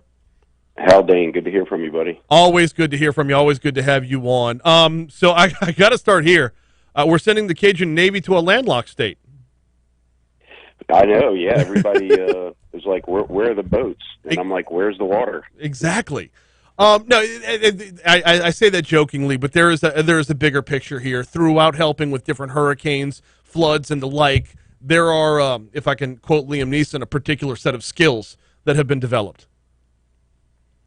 Yeah, and, you know, people think of the United Cajun Navy, of the water rescues, the images of the guys pulling trucks and going in boats and pulling people off of rooftops, but evolved into more of a logistics operation. We have a warehouse there in Baton Rouge, and we get donations in from all over the country, and we sort them, palletize them, put them on trucks, and ship them out to areas where they're in need. And we've gotten pretty good at it, fortunately. Yeah. Fortunately and unfortunately, that is Right. both happening at the same time. Now, what's the mission here? What is the United Cajun Navy aiming to do as their part in this? I mean, it's sometimes for people who aren't from here, we can seem a little bit weird. I don't want us getting in the way of the National Guard. What's our role? I say our. I'm including, like I'm part of the Cajun Navy. But what's the Cajun Navy's role in this recovery? So the first thing we started getting calls for on Saturday was for our drone teams and search dogs, because we have access to dogs that are trained to find cadavers and some that are trained to find people that are still alive. And as you know, there's a lot of folks still trapped in rubble at that time. And then as we started talking to more locals, it's like any other disaster theater, Brian, like we're used to down here in the Gulf Coast after a hurricane hits. People need tarp, they need water, they need clothing, blankets, they need hygiene products, MREs, hand sanitizer, everything that, and really it's so much worse than we're used to seeing up there, because, when a hurricane hits, you'll have like a bunch of damaged structures. Up there, there's nothing left. It's just a flat field of trash. Looks like the parking lot at Fred's on a Sunday morning. Yes, the footage has been absolutely brutal to look at. The search dogs is an interesting part of this to me, because this is a lot more than just making jambalaya and white beans. Like, this is real boots on the ground, real help. It is, yeah, and we are working with a number of our partner groups, Mercy Chefs and Focus Food. These are groups we worked with before in several areas, and just talk about amazing operations. They can travel anywhere, set up very quickly, and have the ability to start making and passing out 10,000 meals a day. And so we're working on trying to get food up there for them to cook, and you need the little clamshell things you put the food in, because people gotta eat off of something, So it's when you think about it, it's just like there's nothing left. There's no running water, no electricity. So like every possible thing you would need in your normal day-to-day comfortable life is gone. Let's talk about the actual logistics of some of this, because this is more than just a bunch of dudes in camos with 4 F-250s rolling into town. Like, there's contact points, there's structure, there's a chain of command with all this, is there not? There is, and we had a lot of inventory in our warehouse left over from Hurricane Ida, and there was a lot of parish EOCs that called us on Sunday and Monday and said, hey, we still have a bunch of stuff too from Ida. And they started sending it up to the warehouse, and again, we started palletizing it, putting it on the trucks. And one of the things with CDL drivers, they're not supposed to drive more than 8 hours at a time without stopping. And that part of Kentucky is probably about 12 hours from Baton Rouge. So it's a little different than we're used to. We're used to being able to take off and show up somewhere in the same day, but we're seeing trucks take off and then essentially getting there the next day. So getting there the next day, where is the United Cajun Navy setting up camp? Where are they, working their points of distribution from? Better way to ask this: how close to Mayfield, which was basically ground zero, how close to Mayfield can y'all actually get? And are the people that you're going there to serve at the point of the worst destruction? We're about an hour outside of Mayfield in a town called Madisonville, Kentucky. It's the closest we could get. We're set up at a church, and the actual address and everything is on our Facebook page at United Cajun Navy. But that was the closest place we could get that had the ability to house us and take in the collections and be a staging point for us. We ran into a snag yesterday because, as you know, the law enforcement will start to seal off a perimeter of a damaged city, and the state police were told not to let anybody into Mayfield yesterday. And so, fortunately, I was able to make a call to Senator Rand Paul's office, and he talked to the sheriff, and the sheriff sent a deputy out to escort our trucks into town because they knew, we're not there to loot. We're not there trying to sell anything. We're just trying to deliver relief supplies. So kudos to all those folks to taking a break from the chaos and helping us out with logistics. No, okay, that's actually where I was going a little bit earlier with the logistics part of this. Is these aren't just a bunch of yahoos showing up. These are guys who have done this before. They've developed it, for lack of a better word, a lot of training within this, albeit a lot more for floods and hurricanes than tornadoes. But in order to translate to somebody who's not from here that they know what they're doing, that's the difficult part to me. It definitely is, and we have a pretty well trained field team that goes in advance, and of course, all the drivers we use are licensed CDL drivers and all that kind of stuff. And usually, the folks that get everything together and put the wheels in motion are highly skilled and trained. And then once we get going is when we can just kind of recruit. I don't want to say run of the mill, but pretty much any kind of volunteer that can help pass out food or tarps or blankets, things like that. But yeah, it's not just like random Boudreaux and Thibodeaux anymore. We've got folks that really know what they're doing. Brian Trascher with the United Cajun Navy is our guest. They are en route, if not already in Madisonville, Kentucky, about an hour outside of what was basically ground zero for this series of tornadoes in Mayfield, Kentucky.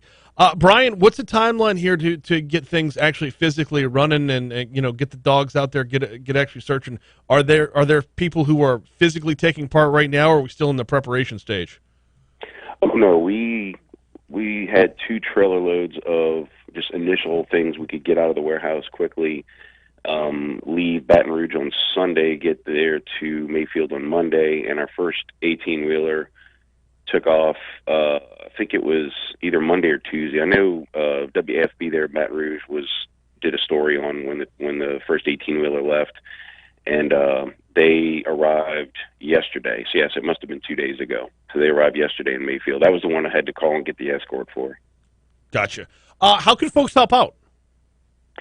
Best thing to do is to go to our website, UnitedCajunNavy.com, and if they want to donate, we have a donate button. Go to our Facebook page, and that's where all the updates are, where they can bring actual donations, supplies, things like that, in Baton Rouge, and we can get it sorted and put on trucks to head to that region. And other than that, just pray. These folks are in for a really horrible Christmas and probably a really uncomfortable next 11, 12 months. Yeah, we often, after a hurricane, we'll often complain about being stuck out in the heat. I can't imagine going through the exact same thing, but in the cold. It's a different nightmare scenario. In the meanwhile, we appreciate the efforts, as always, of the United Cajun Navy. Brian Trascher, thank you so much for a couple minutes this morning. You got it, man. Thanks for having me. All right, man. Talk to you soon. 729 Talk 107.3 FM, actually coming up on 7:30, which means we're about a minute away from news. Before we get to that news, need to remind you about the folks over at Complete Collision Center. Look, there's going to be a lot of folks out on the road very, very soon. Holiday travel is upon us. Aside from holiday travel, as schools are ending, we're in exam week now in our high schools, right? A lot more kids are going to be out on the road. It's just a different scenario than your normal commute. When you're away from your normal commute, you might find some situations that you're not quite used to, and accidents might tick upward. The folks at Complete Collision Center are here for you. 19511 Plank Road in Zachary, 9848 Perkins Road in Baton Rouge.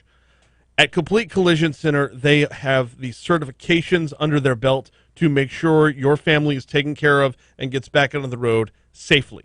Finding hidden damages, replacing redundancies, safety redundancies within the vehicle. These things are the first priority for Complete Collision Center. They're certified by more than a dozen major car manufacturers. They have the iCar Gold Class certification, which puts them in the top 15% of body shops nationwide. If you want to learn more about that, check out CompleteCollision.com. CompleteCollision.com. You need to know where you're taking your vehicle before you get into an accident. That's why I tell you every day to put the number in your phone, 768-9898, 768-9898. Don't let who you choose to repair your vehicle be your second accident. Check out Doug and his team over at Complete Collision and CompleteCollision.com. CBS News coming your way now.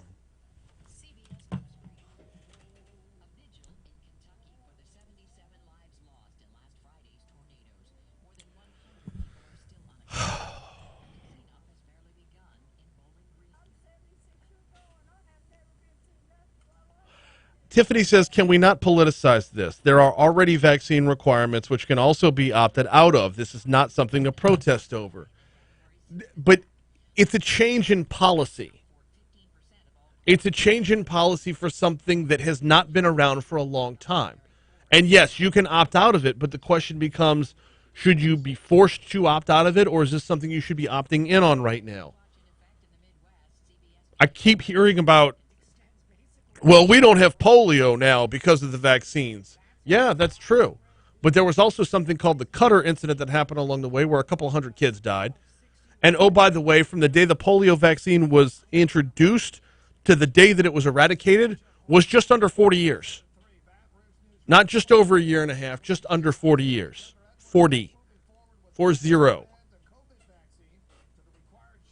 People need the benefit of time for something like this. And I say that being fully vaccinated. My wife is fully vaccinated. Our oldest daughter is fully vaccinated. Our next two have their first shot. We're waiting on the second.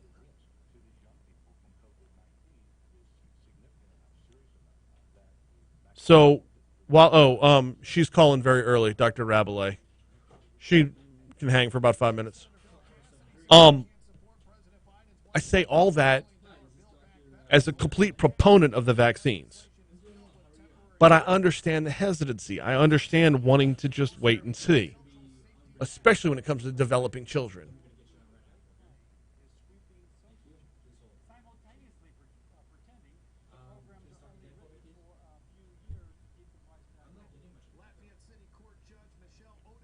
Get her phone number. We'll call her back on line 1. That happens from time to time. Yeah, get her number. We'll call her back on line 1.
No.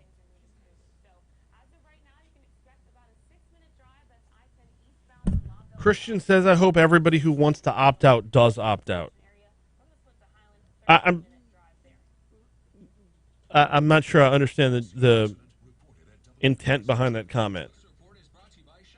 Do you want fewer people vaccinated, or you just want to make sure that their wishes are carried out?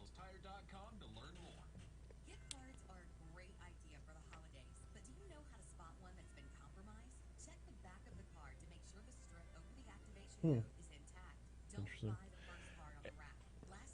Eric says, well, I tried to help the kids. I know, dude. I've been debating this back and forth. Christy and I have been debating this back and forth for years now. I grew up always having a dog. We've all been there, staring into the fridge, trying to figure out what to make for dinner. Well, if you keep a batch of cooked rice on hand, you'll always have the makings of a great meal. You know, rice keeps in the fridge for 4 to 6 days. You can use it all. It's not a matter of not wanting it. It's just it's a matter of I'm trying to be practical about it. But it's a lot easier if you start with rice. Just a little grain of wisdom from the proud farmers of certified Louisiana rice. More than 1 in 3 people will face cancer in their lifetime. Unfortunately, fear can stop you from getting your cancer screening, but it won't stop cancer. Early detection can save your life. Don't wait for symptoms to appear to act. Cancer screening is safe, effective, and accessible for everyone, including free or low-cost screening programs. Go to cancerscreeninfo. O.J. Simpson, completely free.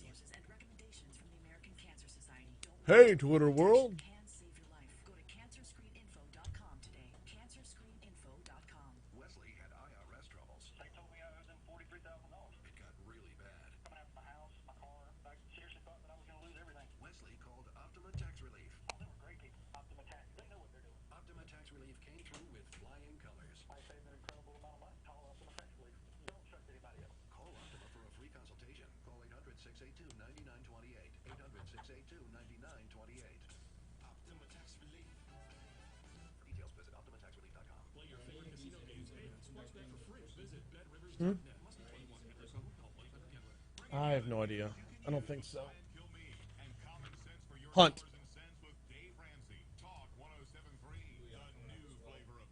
Okay. I'm caught up though, right?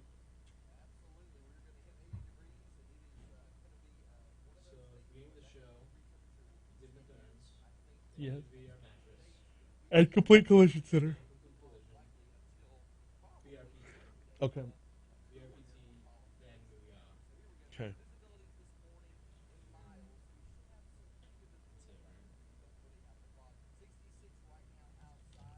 Yeah.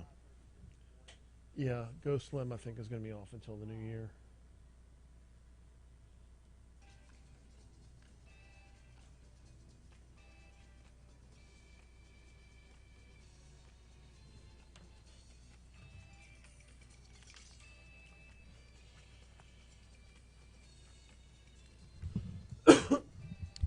(7:38) Talk 107.3 FM WBRP. Well, as the pandemic wears on, we knew more variants would be out there. We knew this would be a constant learning process each time a new one comes out. And now we've got the Omicron variant. Joining us now to talk about it and hopefully learn a little more is Dr. Amy Rabalais from Ochsner. Dr. Rabalais, good morning. Welcome. How are you? Hi, good morning. Thank you so much for having me on today. Glad to have you on this morning. Glad to be talking about this before it's really has overtakes everything like the Delta variant did. Yeah. Let's start right there. What do we know about the Omicron variant? So we know that the Omicron variant has been around for a few weeks. So far, we have it shown to be in about half of the states in the country, but most likely it's in all 50 states. We just haven't done enough testing to this point. We know that it's spreading very rapidly, and we know that the vaccines that we have already in our system are very effective against Omicron as well. Okay, that's a good jumping off point because the vaccines have been effective against every variant up until now. There would be no reason to think that it wouldn't be effective this time around either, would it? Well, yes and no. Certainly every time there is a mutation in the virus, there is a chance that it will then evade the vaccine or make it less effective. What we have found is that the vaccine effectiveness, especially with the Pfizer vaccine, is most of the data that we're seeing, it is still very effective against Omicron, especially after a booster. So if you've had both shots plus a booster, the vaccine effectiveness against this variant is up to 80% protective. Why is a booster needed?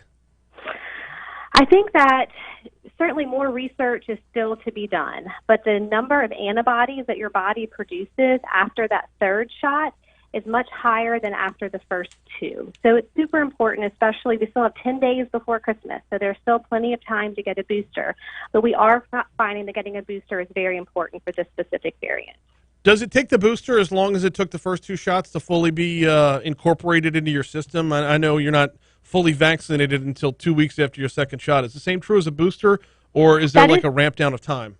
That is true. So it would consider to be fully effective at 2 weeks, but we're still 10 days away from Christmas. So if you went today to get a booster, you would still have a lot of extra immunity for the Christmas gatherings. Either way, you're good to go for New Year's Eve at this point. So absolutely. That 80% number does stick out a little bit. How does Ochsner respond, or how do you respond to those that demand 100% or nothing when they see outbreak cases? They're like, "See, I told you." It's hard. You can't let perfection get in the way of good. And so whenever we talk about 80% effective, that's in the overall case volume. If you look at vaccine prevention of hospitalization, vaccine prevention of death, vaccine prevention of ICU admission, and especially vaccine prevention of long COVID, those numbers are even higher. So, yes, there certainly are breakthrough cases, and we all know that, but the vaccine not only decreases the number of cases, but also decreases the severity of the cases. Let's talk about the variant itself a little bit. Is it presenting itself differently in people, and how do you go about finding that out? What goes into the whole, the angle of sequencing? So there's a few different things, and we're not truly sure, right? So the variant has not been around for long enough for us to have full characterization of how aggressive is this virus compared to Delta. Does it make you sicker? What we are finding is predominantly from South Africa at this point, because that is where this variant is the major variant currently. And as of right now, we're finding lower rates of hospitalization with this variant compared to others. Mm-hmm. However, South Africa has a younger population, so we have to wait some time to see how that plays out in other countries. And so we're just really still kind of waiting to see what happens. As far as the sequencing goes, sometimes if you test positive for COVID, the organization that you test with might call you back and ask you to come in for a second swab if they are looking to do sequencing for that specific case. So severity is one thing, but symptoms remain the same. Correct. Symptoms remain very much the same. Is this expected? Like, are we going to see multiple variants as we keep moving into the future? And is there any way to stop mutations overall? So mutations, I tell people viruses aren't smart. They don't have brains, right? So they just operate by chance. So the more infections we have, the more chance we have for the virus to make a random mutation. So the best way that we can stop these mutations is with vaccination. So the fewer chances the virus has to infect somebody, the fewer chances it has to make a mistake, which could then lead to a mutation. So the best way to decrease mutations is really going back to our first topic, which was vaccination. Which are now available for just about everybody out there. So yes, everybody over the age of 5. I have 2 kids, so my husband and I have both had 3 vaccines. Our kids have had 2. So our total for our family of 4 is currently at 10 vaccines. Oh, my goodness. That's a lot of vaccines in one family. So I've got 3 kids, and my wife and I and our oldest daughter are fully vaccinated. The middle and the youngest are on their first shot right now, awaiting the second, and my wife is trying to talk me into a booster, and I would imagine you do the same. I absolutely would. If you need a ride, I'll come pick you up. It's it's not a there. Are we looking at a scenario where we're going to see boosters becoming an annual thing like the flu shot?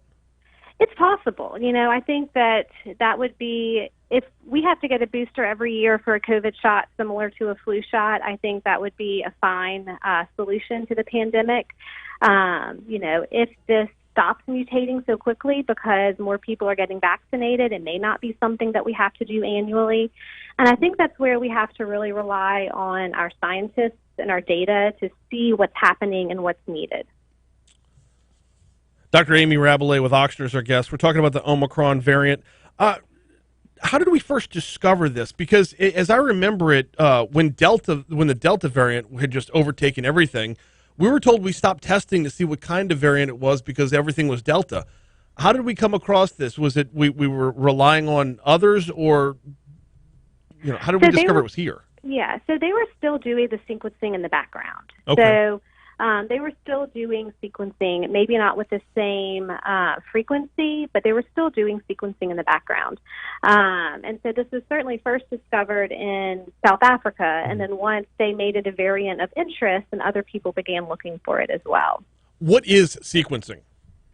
So sequencing is where they take the actual RNA of the virus, and they go into extreme detail to see exactly which genetic mutations that specific RNA has. Mm-hmm. So humans have DNA, the virus has RNA. So it's looking to say, okay, what does this RNA characteristics, how has it changed over time? So when looking at that sequencing and creating an mRNA for the vaccine, can you get like a one-to-one, like a side-by-side, more of a mirrored image of what we're looking at? So you absolutely could. So I think what you're asking is, could in the future we change our mRNA vaccine to reflect the change in the virus? And that is one of the great benefits of these mRNA vaccines, is that the way that they are made, it really is very easy to change the vaccine to reflect a viral variant. So as time goes on, they may say, well, look, this virus is now escaping the vaccine. Let's change our mRNA vaccine to reflect that. And that's something that is a dramatic change between the mRNA vaccine and previous vaccines, because that change can be implemented very rapidly. Yeah, okay, so as rudimentary as this sounds, it's like pulling one ingredient out of a recipe and replacing it with another ingredient. Yeah, essentially. I think that's a very good analogy. Okay, I was going to go with a Lego analogy, but I feel stronger about that last one. Let's talk about prevention a little bit. Is there anything we need to be doing differently with Omicron than... is it Omicron or Omicron? Because I'm going to get it wrong all the time. I think it's Omicron, but I Omicron? also say Omicron. But I think that may be because my kids do Transformers, and it sounds like a Transformer name. But I think it's Omicron. It sounds like a Transformer name. It also sounds like a Paul Simon song, but that was Kodachrome. So slightly different there. When it comes to prevention, is there anything we need to be doing differently now than we haven't been doing over the past 21 months? So nothing differently, assuming that you're following the regular protocol that we had already recommended for COVID. So we know that masking, while it's not fun and it's not perfect, it certainly is helpful, and it absolutely decreases the spread of all viral variants. So wearing a mask whenever you're in a public place is certainly very helpful. Making sure that you have good hand hygiene, washing your hands frequently or using hand sanitizer, sneezing into your elbow to make sure that you're keeping your hands nice and clean, or coughing. And then most importantly, if you're sick, please stay home. And if you have symptoms, I would definitely recommend going to either your physician or an urgent care for testing. And since we are upon the holiday season, a lot of folks are going to be traveling very soon. Is it safe to travel right now? I think that it is, especially if you are fully vaccinated. I would absolutely recommend following the FAA guidelines and wearing a mask in the airport and on airplanes. But traveling is safe, especially if you're vaccinated. Yeah, I believe the masks are still required on the airplane. They are, So, there's way too many YouTube videos of people screaming about that. In the meanwhile, what did I miss? What are the closing thoughts here on the Omicron variant? I think the closing thoughts are that people are tired. They're sick of the pandemic. They don't like talking about it anymore. Everyone is ready for life to get back to normal. But the shortest path for us to get our lives and our community back to normal is really with vaccination. So I would really encourage everybody. We have 10 days before Christmas to go and get their booster shots or start their vaccine series if they have not already. She is Dr. Amy Rabalais from Ochsner, and yes, the next variant will be the Voltron variant, and that's when all the other variants combine into one big variant, and we have to fight it off like a robot. That's certainly what it sounds like sometimes. It's turning into science fiction every single day. Dr. Rabalais, thank you so much for the time this morning, and have a happy holidays and Merry Christmas. You're welcome. Thank you so much. Absolutely. 7:49 coming up on 750 at Talk 107.3 FM. Hey, since we are 10 days from Christmas, we are in the midst of Zoo Lights going on at Breck's Baton Rouge Zoo. Every single night, 5:30 until 8 is when the gates are open. The park itself is open until 9. A mile-long trail through the zoo featuring more than 50 illuminated display sculptures of animals and scenes of the holiday. $5 for adults, $4 for senior citizens, $3 for children under 12, $3 for Friends of the Zoo members, and it's half price if you bring a non-perishable food item. Visit brzoo.org/events for more details.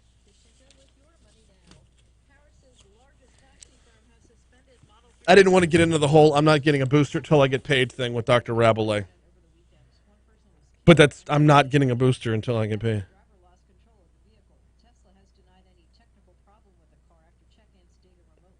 Eric, I don't know what to tell you, man. I guess the whole world is lying to you.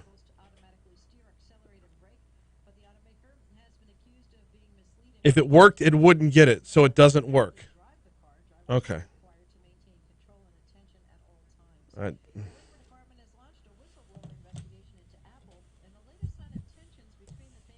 If it works 80% of the time, it works.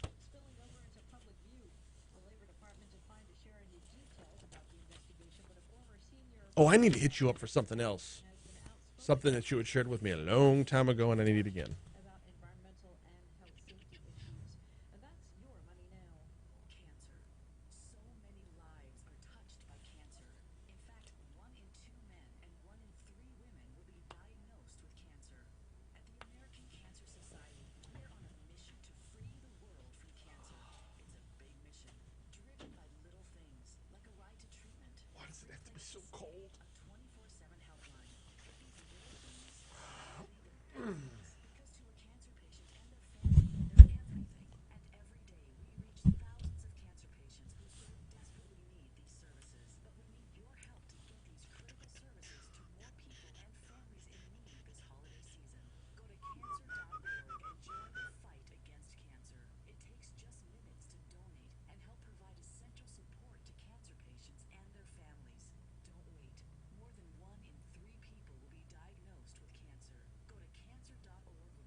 A username and password for something I got locked out of.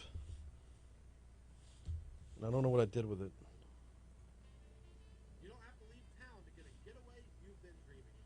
Exactly like nothing else, Watermark Hotel offers an escape that has you feeling like you're miles away from home. Enjoy luxurious accommodations, exquisite dining at the Gregory, and local delights in Milford on 3rd, while taking in the history of Baton Rouge's first skyscraper. While you're there, don't forget to say hello to Mr. Bill, the well-known mayor of 3rd Street, for behind-the-scenes tours and little-known facts about the historic property. Watermark Hotel, exactly like nothing else. WatermarkVR.com. Attorney Peyton Murphy has been fighting insurance companies for over 28 years and recently won an $18.9 million verdict for a crash victim. Trust his experience. Offices in Baton Rouge. Results may vary. Dreams are important. They're also easy to set aside during hard times. At Hancock Whitney, we look out for your dreams when you can. All right, I just sent you a message. We've got your back. Pew, pew, pew. HancockWhitney.com or stop by a financial center. The rundown. Do you know what I love about this time of year? The three Are bad bosses causing the worker shortage? No. No, Yahoo, they're not. with our friends at Front to Back Boats. Front to Back Boat Service has been family owned and operated for nearly 30 years. And the Sherman family It being too easy to not have a job is causing the worker shortage. is the National Marine Electronics Association, meaning at Front to Back, they are committed to improving Oh! Hey, we were talking about Miami Vice earlier. Yep. Yes, we were.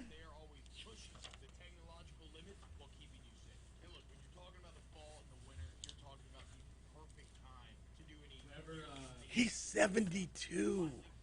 Whenever Franz named off and I was like, No, he didn't know. I didn't know. Team at 221 North Airway Drive. Front to Back Boat Service. They do it all. Talk 107.3, the new flavor. How is he 72? All right, you got that, Yanni Cash? But right now, I want to take a minute and talk to all you local businesses out there. Guys, it's going to be okay. We're going to get through this together. It's important to keep your business open right now because it'll really how you come through this crisis. I want you to Thank you. reaching out to your customers Right into the elbow, like I was told. right here on local radio. Let your community know you're open, how you're helping to keep them safe, and how your business is operating in the current conditions. Your message to your customers is key to the success of your business. Get your message on the air. And remember to stay safe and stay calm. We are going to be all right. Dave Ramsey. Every little thing. From 1 to 4 on Talk 107.3, the new flavor of talk. Now, your WBRZ traffic update from Ashley Boucher. Looking good here in this stretch. No major cause for concern, just your normal morning delays here. We are beginning to see some congestion here on LA1 as we really have been Boston area. Even kind of just that normal congestion. So as of right now, you can expect about a 7-minute drive I-10 east from Lobdell to College. So coming on over the bridge, if you're passing from the split to Highland Road, a 13-minute drive in that area. Let's go ahead and take a live look outside at our traffic cameras and see really what's going on here. As you can see, moving on smoothly from the bridge. No problem. See an accident reported at Where are the Ed Gay apartments? This report is brought to you by Shawbills, where you can get up to $170 with the purchase of 4 eligible Michelin tires. Visit ShawbillsTire.com to learn more.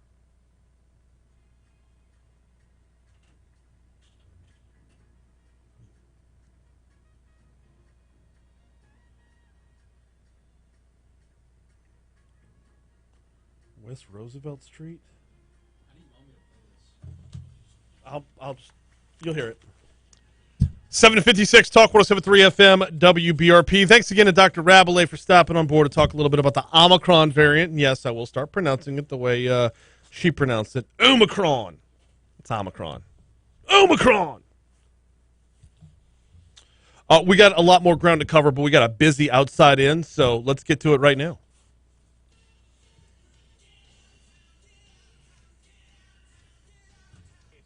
Go north to Alaska or south to Rio. Really explore space this time. I mean, really. Yeah. Explore the space. The Outside In, presented by BRPT Lake, with 6 locations and extended hours to fit your needs. BRPT Lake has got you covered. Schedule online now at brptlake.com. The Outside In is coming your way now. A helicopter crashed on the Bonacary Spillway Bridge yesterday, blocking traffic on I-10 heading towards New Orleans. The FAA said the aircraft went down around 12:30 p.m. Video posted on social media showed the wreckage burning on the interstate shortly after the crash. The agency said only the pilot was on board the helicopter at the time. I don't believe his name's been released. He flew helicopters for a Baton Rouge-based industrial construction company. According to a statement from Entergy, about 20,000 customers in Metairie and Kenner were knocked out of power. The Spillway Bridge was supposed to have been closed down until about the middle of the night in order to restore that power. And Iberville Parish, opening statements began yesterday in the trial of a former assistant principal accused of murdering a woman who was said to be pregnant with his child back in 2016. A key witness is the victim's child who took the stand yesterday. The accused is charged with fatally shooting Lintel Washington back in 2016, who was 7 months pregnant at the time. One juvenile is in custody. Another was taken to a local hospital after a stabbing in the Eastover Estates neighborhood in Livingston Parish. Livingston Parish Sheriff's Office said the stabbing happened around 4 p.m. on Marlbrook Drive. Deputies did not release the condition of the victim. In Lafayette, a Louisiana judge is facing widespread criticism for her alleged connection to a video containing racist slurs. According to KATC, Lafayette City Court Judge Michelle Odenay and her family were the victims of an armed burglary Saturday. The suspect, a 59-year-old man named Robert Handy, was arrested in connection with the incident. There's a video that is capturing the response of that captured the response to the burglary. That's what's concerning to so many people. The video includes a woman's voice heard referring to the suspect as the N-word and comparing him to a roach. Odenay confirmed to the Current that the video was shot in her home, but added she didn't remember it or the disturbing language. She also said she was given a sedative shortly after the robbery, just to calm things down. All right, Jake, I'm going to need some different music to close out.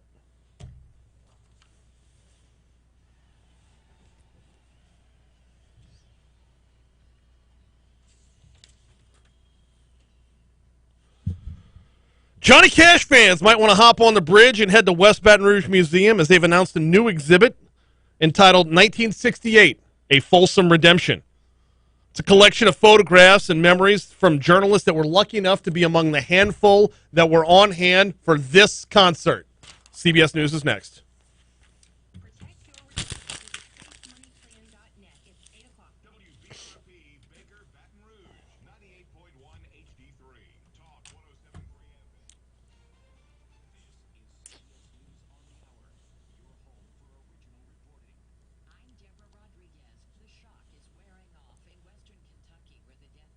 Yeah.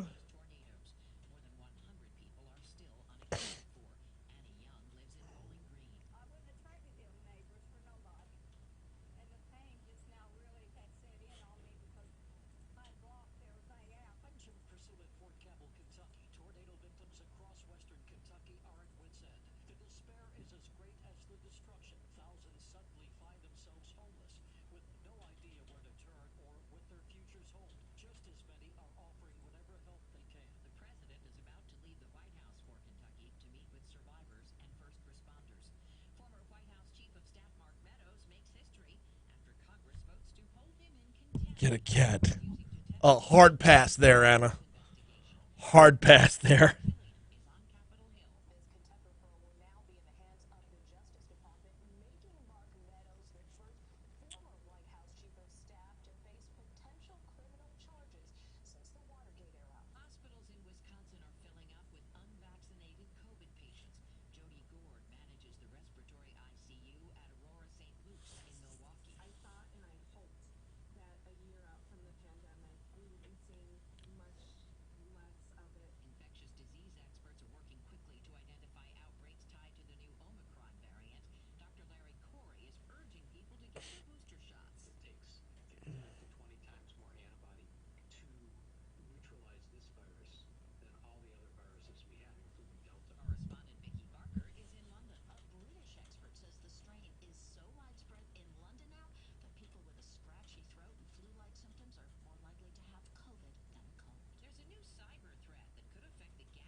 All right. This looks like a carjacking going on, or has gone on, I should say. Ed Gay Apartments.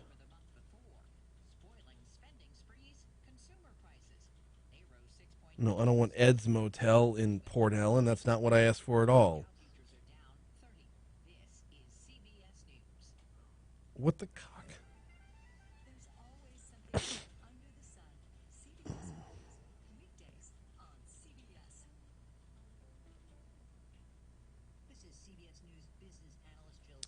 West Roosevelt Street. Edward Gay Apartments. Does that change it? No, I don't want my calendar. I want the stupid map, stupid.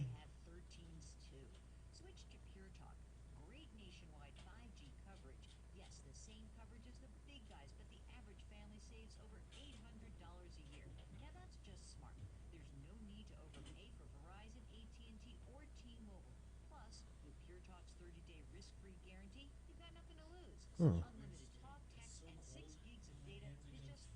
Yeah. Yeah.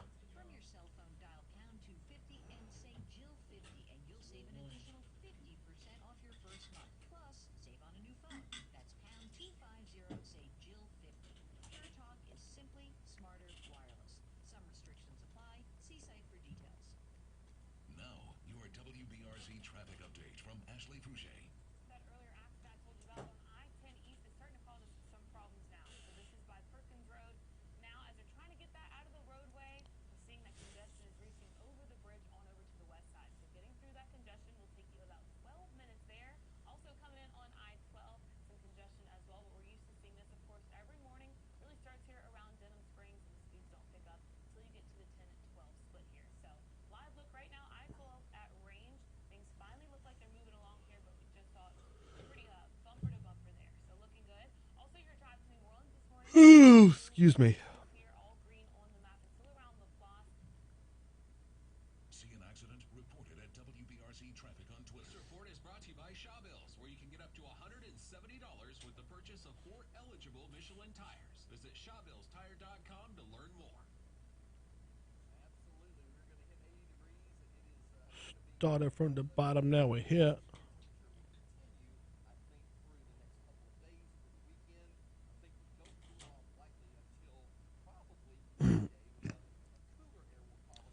I got BRPT.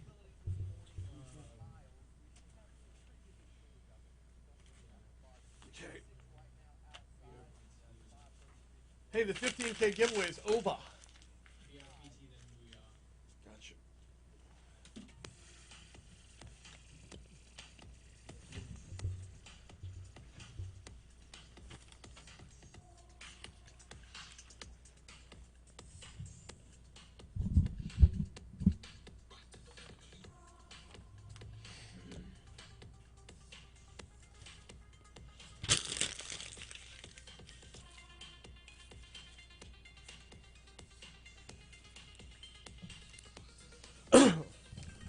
.806 Talk 107.3 FM WBRP Mornings with Brian Haldane, rolling right along. Hour number 3 coming your way right now. So, Jake's going to have this day in history for you in just a little bit. Heads up if you're around the LSU area. LSU police reporting a carjacking near the Edward Gay Apartments. Police are on the scene. You'll want to avoid the area if you're wondering what that area is. The Edward Gay Apartments are on Roosevelt, about a block off of Highland Road. Basically, this is... let me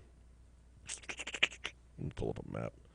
Oh, it's behind the band hall, basically. So you get Wiener Schnitzel over there on Highland Road. West Roosevelt is the next street towards the bottom from there. Highland and Roosevelt, a pretty busy intersection, but the Edward Gay Apartments, not exactly the... West Roosevelt itself is not going to be that busy of a street, but you might want to avoid the area. As LSU police reporting 20 minutes ago a carjacking outside the Edward Gay Apartments on West Roosevelt. That's in between University Terrace Elementary and Highland Road. So avoid the area if you can. I would imagine that perimeter will stretch into the bottom a little bit on the one side and then what maybe I guess over towards about Kirby Smith on the other.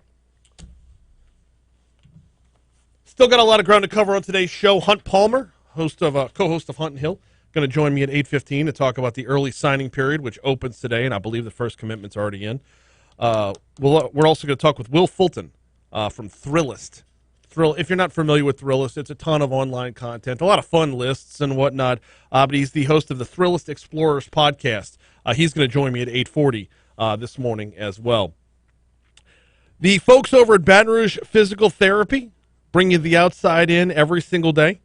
And I don't mind telling you, when we think of physical therapy, we often think of recovering from a major accident or injury.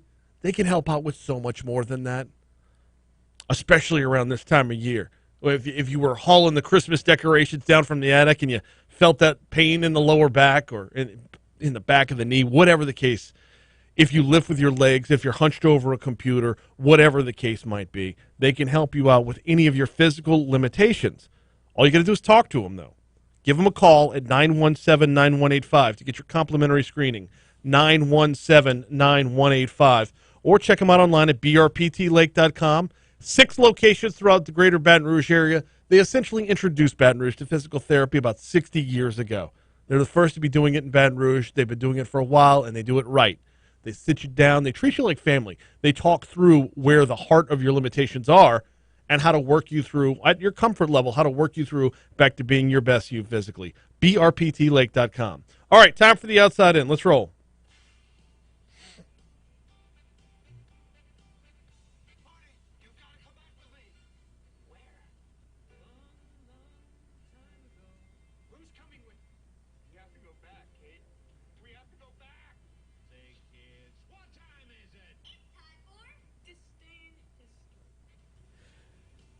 Good morning, everyone. I think that's the second time this week you've messed it up. It's this day in history, not the outside in. Did I say the outside in? You totally did. It's okay. It's just one of those days. It Let's is. get right down to it because we have limited time. I'm due up for a vacation already. Well, you should take a vacation. Yeah, going to. Do it. 1791.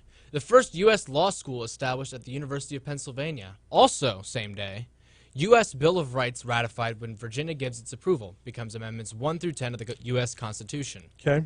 Big day for law that day. Yeah. Just 1 year later, 1792, first life insurance policy issued in U.S. in Philadelphia. 1854, the first street cleaning machine in the U.S. is used also in Philadelphia. Philly is just the hub of technological advancements back then, huh? 1925, the first hockey game at Madison Square Garden. Montreal Canadiens, 3. New York Americans, 1. What year? 1925. The Garden's been around since 25? It's been longer. Madison Square Garden. It's a very historic stadium. All right. 1939, Gone with the Wind, drama film by Victor Fleming and starring Clark Gable and Vivian Leigh. Premieres... What? Vivian Leigh. Darn it. Premieres in Atlanta. It was won Best Picture in 1940, and fun fact, when adjusted for inflation, it is the highest grossing film of all time. I can believe that. By over $500 million. I can believe that. It's insane. Yep. 1942, Massachusetts issues first U.S. vehicular license plate tabs. It's okay. Pretty whatever. Yeah. 1967, the Beatles released Christmas Time Is Here Again. Christmas song, Beatles. Yeah. I don't know that I know the song. Me neither, but Beatles and Christmas, what's not to like? 2011, ESPN and the NCAA extend their TV rights deal through 2023-2024, giving the network worldwide multimedia rights to 24 NCAA championships for various sports. The deal is worth about $500 million. That was signed in 2011. I can imagine they should have asked for more. Yeah. A lot more. And finally, 2021, it happened today. It actually happened earlier this morning. Argentinian striker Sergio Aguero announced his retirement from the beautiful game. He is one of the greatest strikers of all time and a Manchester City legend. Hey, plug your podcast. Oh, yes. I recently started a podcast called the Footballista Podcast, spelled like American football, I-S-T-A at the end, where we talk about soccer over in England and Europe. If you're just getting into the sport or are a fan of soccer, this is the one for you. That's all the events that I got. Let's get right down to the birthdays. First up, Charlie Cox, Daredevil himself, 39 years old. What was it? Franz recently mentioned this earlier in the show, and it was total coincidence because he had no idea. He talked about Miami Vice, but it's Don Johnson's birthday. Sonny Crockett! He's 72 today. Roy McAvoy! Old Tin Cup himself. Also, talking about Man City real quick, Alexander Zinchenko, current Man City player, is 25. Happy birthday to the Ukrainian. Josh Norman, 34 years old. I'm stuck trying to remember Sonny Crockett's undercover name. I feel bad about this. No, I should be able to tell you. You should just let it come back to you, and then in the middle of I'm an going interview, just like blurt it out. Yep. Totally disrupt the Yep. flow. All right. Jahlil Okafor, New Orleans Pelicans legend, turns 26. That's all the birthdays I got. You got any for me? No, I had Don Johnson, Sonny Crockett. Of course. 2 deaths to note. Walt Disney died on this day in 1966. And Craig Burnett! Sonny Burnett. You did it. You did the thing. Yep. I knew it would come back to me. Walt Disney, 1966 is when he passed. And Craig Sager passed on this day in 2016. Sad. Mm-hmm. I miss Craig Sager. Fantastic. You know what? I like the suits. The suits are fantastic, but better than the suits was the back and forth between Greg Popovich and Craig Sager. Just the total you-know-whatishness of Greg Popovich. Kids are in school. I'm not going to say it. Anyway, he was a male member to Craig Sager a lot. Also, Bob Feller passed away on this day in 2010. Rest in peace. 4 holidays to talk about. First one's kind of serious. I mean, it's the Bill of Rights Day, obviously. Well, yeah. Then it's International Tea Day. You a tea person or a coffee day? Coffee person. No, I'm a big-time coffee person, and that is one of the funniest parts of Ted Lasso immediately. Oh, Well, yeah. I really thought this was going to taste like bad brown water, and, well, I was right. It is also National Cupcake Day. Oh, okay. Yeah, more you know. And National Wear Your Pearls Day. Nope. You know, wear those pearls, people. That is this day in history. We're due up for a break. When we come back, let's talk about the early signing period. It is open as of now. Well, I should say as of 9 p.m. It's supposed to be open, but I believe LSU's already got their first commit. Hunt Palmer, co-host of Hunt and Hill, joins us next. There he is. I didn't text you back last night because I figured you saw the tweet. Yes. Okay. That's a way to communicate. I gave up on Shay very quickly because I figured they're scrambling this morning. Okay. 11 guys. Yeah, they'll get a couple more. I hope Max Johnson meets the love of his life, gets a 4.0, and never completes past the rest of his college career. There are plenty of reasons to serve beef this Christmas. Beef is packed with protein. Makes me sad. Do we know where he's going? There's always something Wait. regular to serve to your family. His brother. So this Christmas and all during the holiday Are you season, serious? be the Yep. hero of your family's I do not need more reasons to hate that school. That's fantastic. I'm happy about this because it makes me hate A&M that much more. I'm glad I didn't do the morning show because I just had something I regretted about it.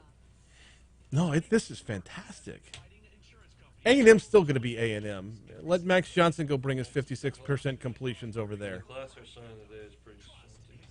We'll see. Yeah.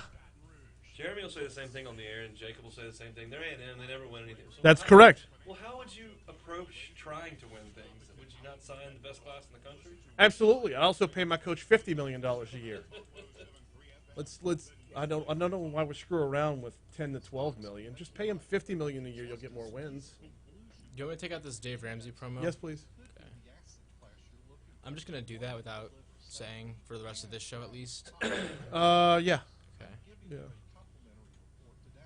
It's called annuities as an asset class. Go to GregoryRicks.com/asset. GregoryRicks.com/asset. Investment advice. I miss signing day. I don't like early signing period at all. It's weird. I miss being over there. I was there for the Jamarcus Russell, Matt Flynn day over at the atrium, the Bayou Bash. When Robert Lane bailed that day. Yep. And Jamarcus didn't come in until after the party was over. Is that right? Yeah. And the Fox Sports out of Mobile was not the same Fox Sports that we have here in Baton Rouge, so it wasn't even on TV for us. was that 03? This will be the last year of the early signing period, so Really? I believe. It's not serving a purpose. Well, it's serving a purpose. It's wrecking November. I mean, it just Yeah. sending people into a tailspin. Report is brought to you by Shawbills, where you can get up to $170 with the purchase of 4 eligible Michelin tires. Visit ShawbillsTire.com to learn more.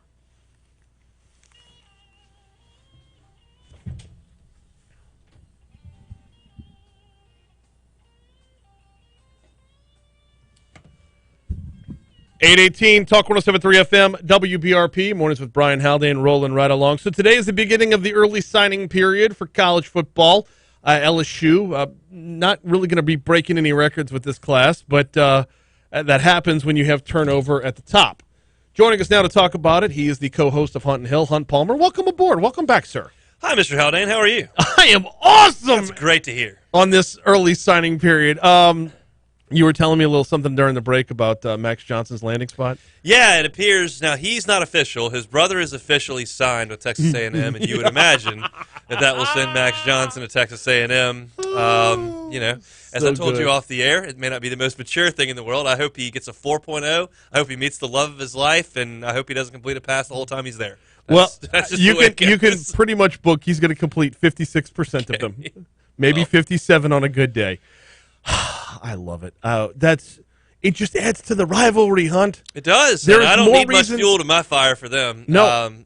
I'm glad he completed the last pass he threw against them. That was good. That is very true. And we'll see if he's a starting quarterback there. Haynes King was a all-world prospect they brought in who was their starter this year, and he broke his foot game and a half in, and we never saw him again. So Max will go over there and compete with Haynes King, and they brought in a 5-star quarterback in this class that will sign later today. So a lot of moving parts over there in Jimbo's QB room, and I don't wish him much of success at all. Jimbo he might actually have the number 1 class this year. It's he very, might very unseat, possible. Alabama or Georgia or whoever else hovers around the top every year, and I couldn't be happier about it because it's not going to show results. It never does. They're Texas A&M. Well, we'll By the see. way- I'm leery. Everybody, Hester's up there. He'll say they're terrible. My co-host Jeremy Hill will get up there. They've never won anything. Don't worry about them. And they'll get up there and they say, "Oh, well, they lost 4 games this year. They'll probably lose a 5th. No. Quarterback for a bowl game." This will be the one. This will be the one where Kellen Mond breaks through.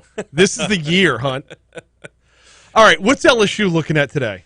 Right now, LSU is looking at signing somewhere in the neighborhood of 13 guys. You've got some signatures that have rolled in. The first signature of the Brian Kelly era, probably the most important one. Walker Howard, your 5-star quarterback from over there at STM. Obviously, his dad, Jamie, was a quarterback here in the 90s, was a quarterback the first time I ever walked into Tiger Stadium. So that's your first building block of the Brian Kelly. What was the game?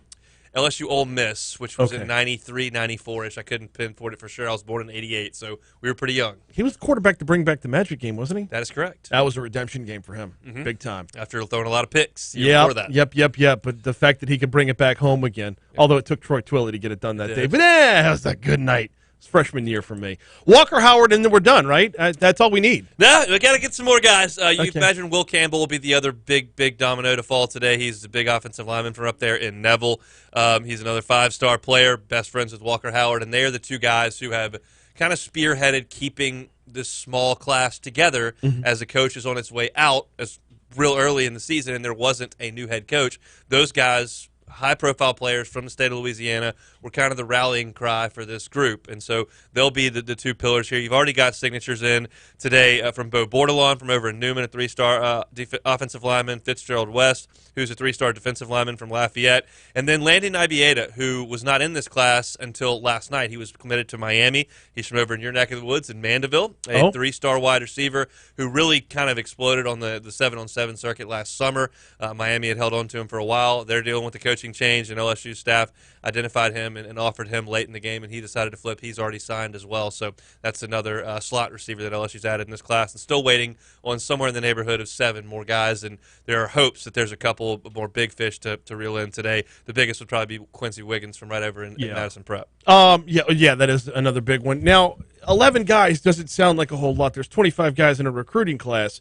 So is this abnormal? Was this to be expected? Well, actually, the answer is probably yes to both of those. Is this abnormal, and was this to be expected? It is to be expected, and it's not abnormal for a team in a coaching change. I mean, Right. if Ed Ogeron had put this class together and all of a sudden in the early signing period you'd sign 12 guys, you'd look up and go, excuse me? Mhm. And that's not the case. It's going on in a lot of different places. But the good news is you got 3 days here, and then you'll have an entire month and a half to get to the first week in February, where the signing period opens again, the more traditional one. And there are a lot of big fish that are going to wait until that one. Trevante Citizen is a running back from Lake Charles. It's a really high-profile player that LSU had committed and has decommitted with the coaching change. He's going to wait. Jacoby Matthews, the #1 safety in the country by some, huge prospect out of the state of Louisiana, has been committed to LSU. He's going to wait until that time. Harold Perkins is a 5-star linebacker that LSU is very much in the mix on, so we'll see if they can land him. So there are some guys that are going to wait, and obviously, this is the new theme of college football and the new DNA of football programs. They're going to get in the transfer portal and pull as many guys as they can from all over the country to put this entire class together. And I think when it's all said and done in the middle of February, they'll have somewhere in the neighborhood of 25, 28 guys. So, and we can have 28 this year, right? You can have 25 plus 7 with transfer portals, so you can get up north of 30. So let's talk about free agency. I mean transfer portal. Yep. Let's talk about how do you go about managing your let's just call it what it is. Draft class versus free agency. Your recruiting class versus your transfer portal. I mean, it's the same thing, but different terminology. Do you let the transfer portal affect who you're recruiting, or do you address need by need, position by position, and you start with freshmen? I think what you do is kind of best player available. I mean, I think there was a hesitancy to lean on transfers and junior college players for a very long time because you can't keep your program healthy. Those days are gone. You can pull guys from everywhere and just plug them right in. And that's just the nature of the way this sport is going. Some people like it. Some people hate it. The fact of the matter is that it's here, so you've got to do a good job of using it. Will Wade, the basketball coach down the street, he knows how to do it, and he's going and supplementing that roster. Now, he's only got to have 12 guys, so it's a little easier to juggle 12 than 85. Well, but that's at the same time, though, your margin for error is so much smaller. Nice to see Pinson put up his 1,000th point last night, though. He's one of those transfer guys that we were talking about. So when looking at finish with 11 or 12 guys today, that's going to leave so much open.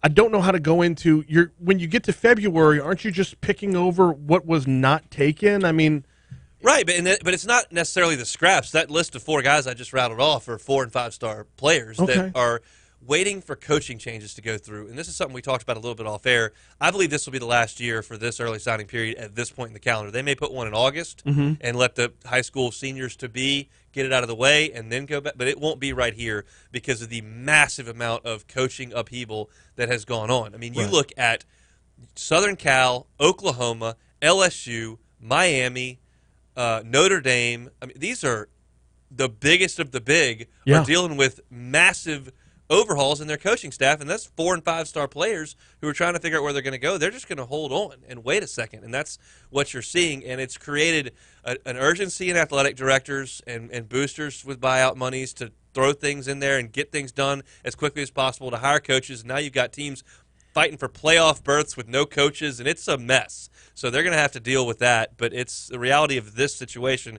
So, yeah, LSU is going to have to fill more of their class than most, but the fact of the matter is that you've now got 12 guys, half your class signed. You can now just focus on the big-name profiles for 6 more weeks and get it nailed down. Is there a way to clean it up, though? Not just with our early signing period, but with the transfer portal as well, because opt-outs have become ridiculous. Yep. I mean, LSU is going in with the possibility of not having a scholarship quarterback. So is A&M. Yes, yeah. And it just when you look at the scenario, there's a way to say, just like free agency has a free agency period, can you have a transfer portal period, and can you have an early signing period or not an early signing period, but just go back to signing day the same way NFL has draft day? Well, signing day, you can do it. You would back this clock up if you said we're not signing until the first week in February. And because then you could hire coaches on New Year's Day and give them 6 weeks where all they're doing is recruiting. You got coaches trying to get ready for bowl games, trying to assemble staffs, moving people around, moving their families. It's just this part of the calendar there's not enough hours in the day to get it done.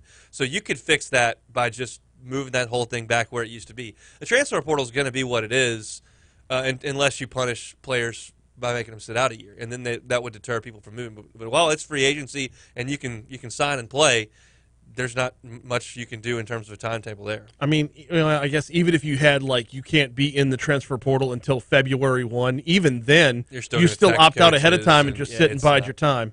You're not going to fix it there. I miss signing day. I miss the Bayou Bash.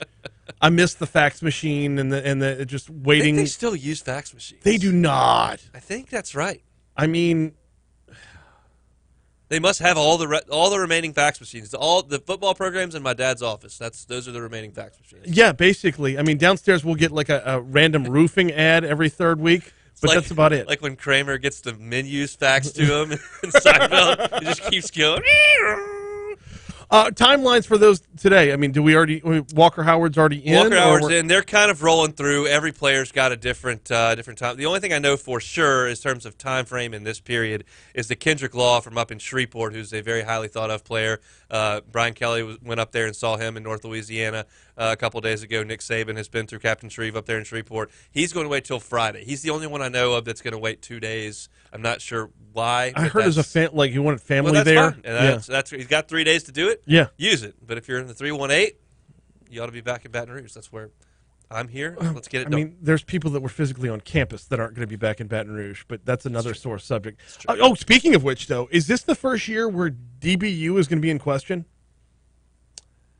Well, it's interesting with Corey Raymond out the door. He's kind of the godfather and has been overseeing it for such. I mean, they were DBU back when Ron Cooper was calling the shots, and Patrick Peterson and Morris Claiborne and Tyron Matthew and Ron Brooks and Eric Reed and all those guys were here that went on to Pro Bowls. But Corey Raymond has certainly done a huge part in that, and he's now moved to Florida. I don't know. Florida's never had a ton of success recruiting here. Now they've got Billy Napier, Jabbar Jalouk, and Corey Raymond on that staff with deep Louisiana ties. They may try. I think they're probably best served sticking around their backyard and recruiting the players around there. But we'll see if they have any success coming into Louisiana. But, yeah, you usually have a five-star DB. I meant from a personnel standpoint. Yeah. There's a serious lack coming around. Yeah, Terrence West is a 4-star. Welsh is a 4-star who has been committed to LSU for a long time and is kind of looking around. And he's gonna commit today and sign today. Hopefully that's with the good guys. But we'll see.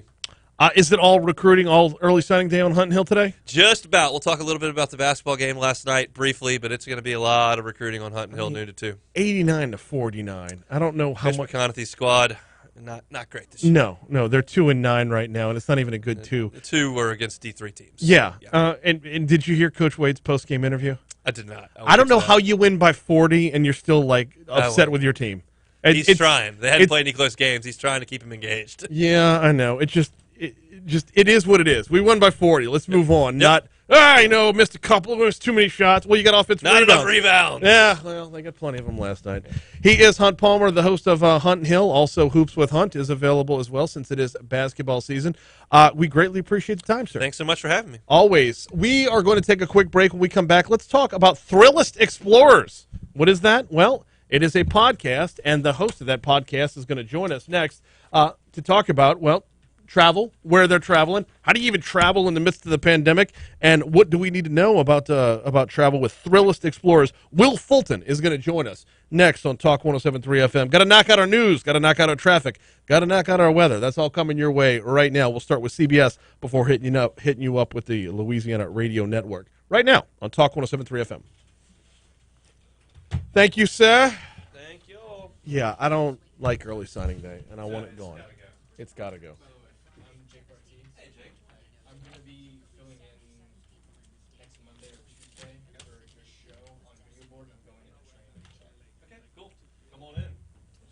Hey, I misspelled Will. Thank you, Hunt. I misspelled Will. He's got one L in his name. That's on me.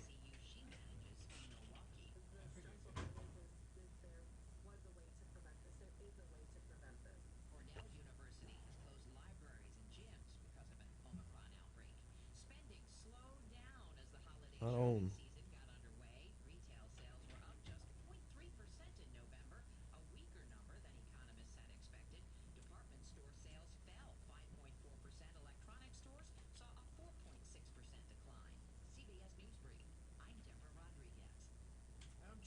Still hasn't emailed back.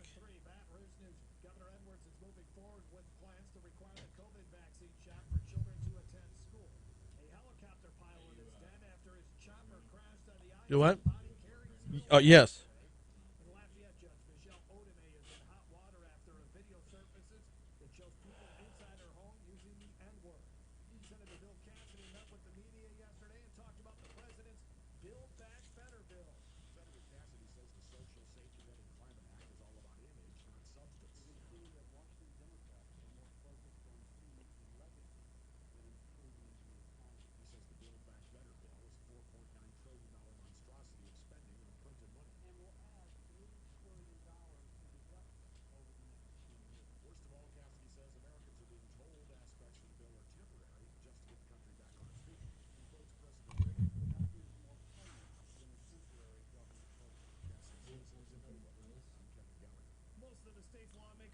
Yeah, Thrillist Explorers.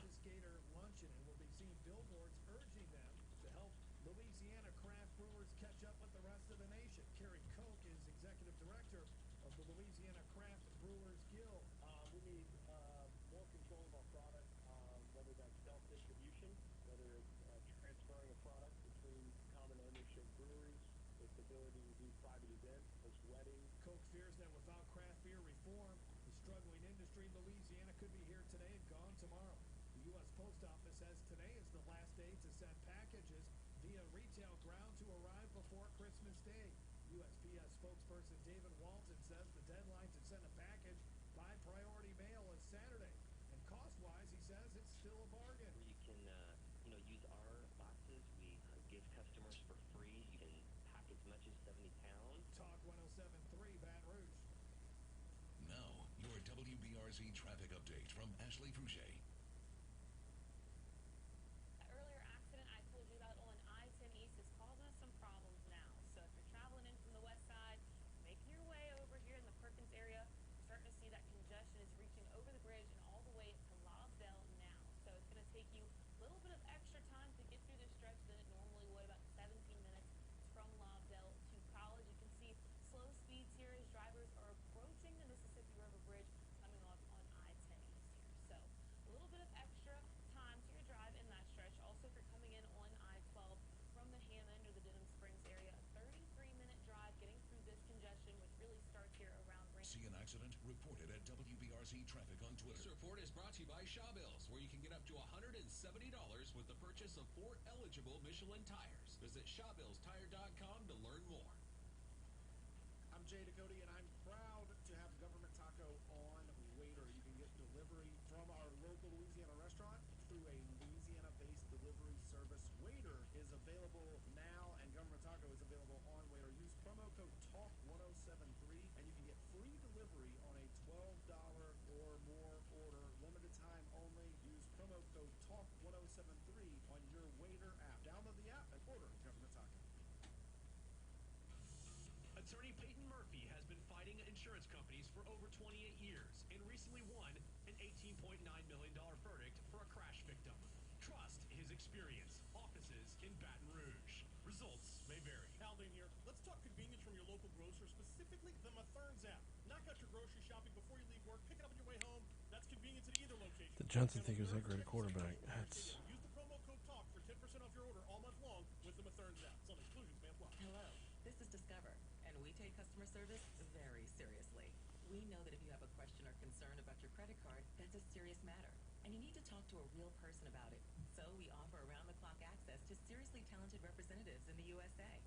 Again, it's a serious endeavor. The only funny thing about it is Bob. If you call us and Bob answers, you're in for a treat. Get 100% US-based customer service and talk to a real person day or night. Discover. Exceptionally common sense.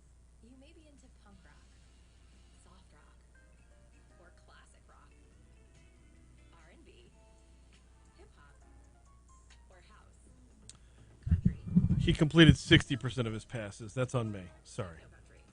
58.7 in 2020. Please consider getting vaccinated.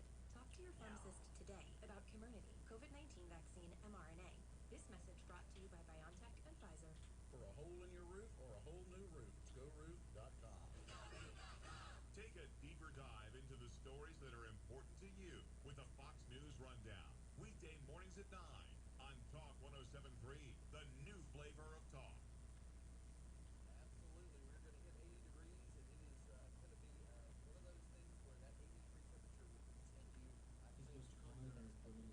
Yeah, 8:40.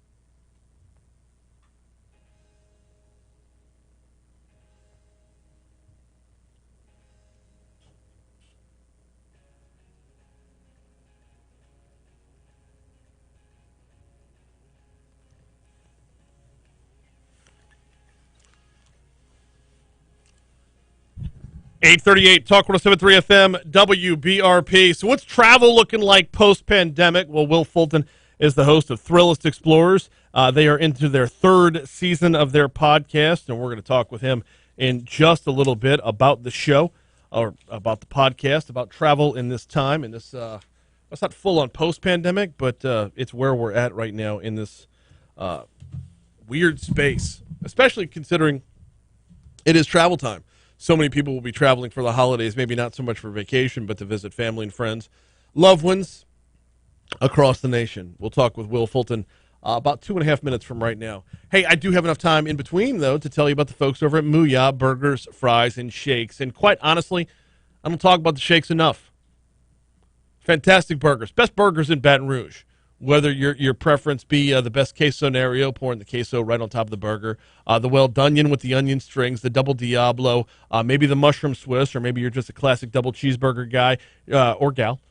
No matter how you break it down, Mooyah has the certified Angus beef, the fresh ingredients, the freshly baked potato buns, and top-notch service, making sure you are taking care of the burgers, no question. Sweet potato fries dipped in honey, game changer. But what happens when you're done with your burger? What if you get that sweet tooth going? Might I suggest a milkshake, a real ice cream milkshake. Limited time, your holiday shakes are available right now. You got pecan pie, which I have not yet had, and I really need to remedy that. You also got white chocolate peppermint, which if peppermint in your milkshake is your thing, this is going to be right up your alley as well. But pecan pie and white chocolate peppermint are your two featured holiday shakes over there at Mooyah Burgers, Fries, and Shakes.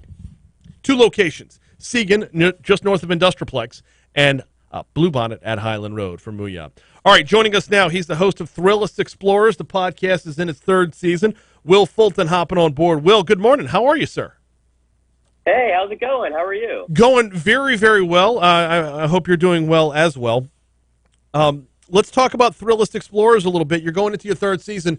Give us the premise and the basis of the podcast. Yeah, so basically it is a travel show. Thrillist is a food and travel brand, and it's just taking a lot of our coverage and putting it into the audio space, which is obviously really growing. It's a great way to tell stories. We do everything from traveling to cities like Oklahoma City and covering, some of the culture there, to talking to a bunch of flight attendants and hearing about what their job is like, what, some gripes they have are, what, tips on flying. So we really try to do everything in the world of travel and make it a really immersive experience for listeners.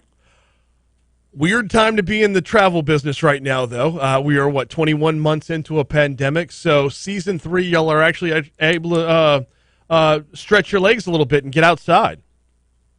Exactly, and, we were doing this travel show last season, and we were doing so much of it from my kitchen in Brooklyn, where I'm recording right now, calling people, telling stories that way, and being able to actually, go to Philadelphia, go to Salem, Massachusetts, go to Oklahoma, go to California, and be there and present in those cities and on the street. It's made such a world of difference. For people who are comfortable traveling right now, it gives them great advice. For people who still are a little standoffish about traveling, they can kind of live vicariously through this show, and that's what we really are trying to do. So you mentioned a couple places. Where all do y'all go throughout this season? So thus far, we have gone to Salem, Massachusetts, which is up in, it's a little bit, a couple hours away from Boston, and they're really known for the witch trials, of course, which happened in the 1600s. But now they're known as kind of the Halloween capital of the entire country and maybe even the world. It's filled with haunted houses and witch shops and, museums and things like that. They have a Halloween parade. So we went to kind of cover what that was like, and also talk to their mayor and local businesses about how they're handling an influx of tourists after being kind of closed down for an entire year, and how they're trying to keep things safe for both people that are visiting and the locals that live there. So that was a really interesting spot.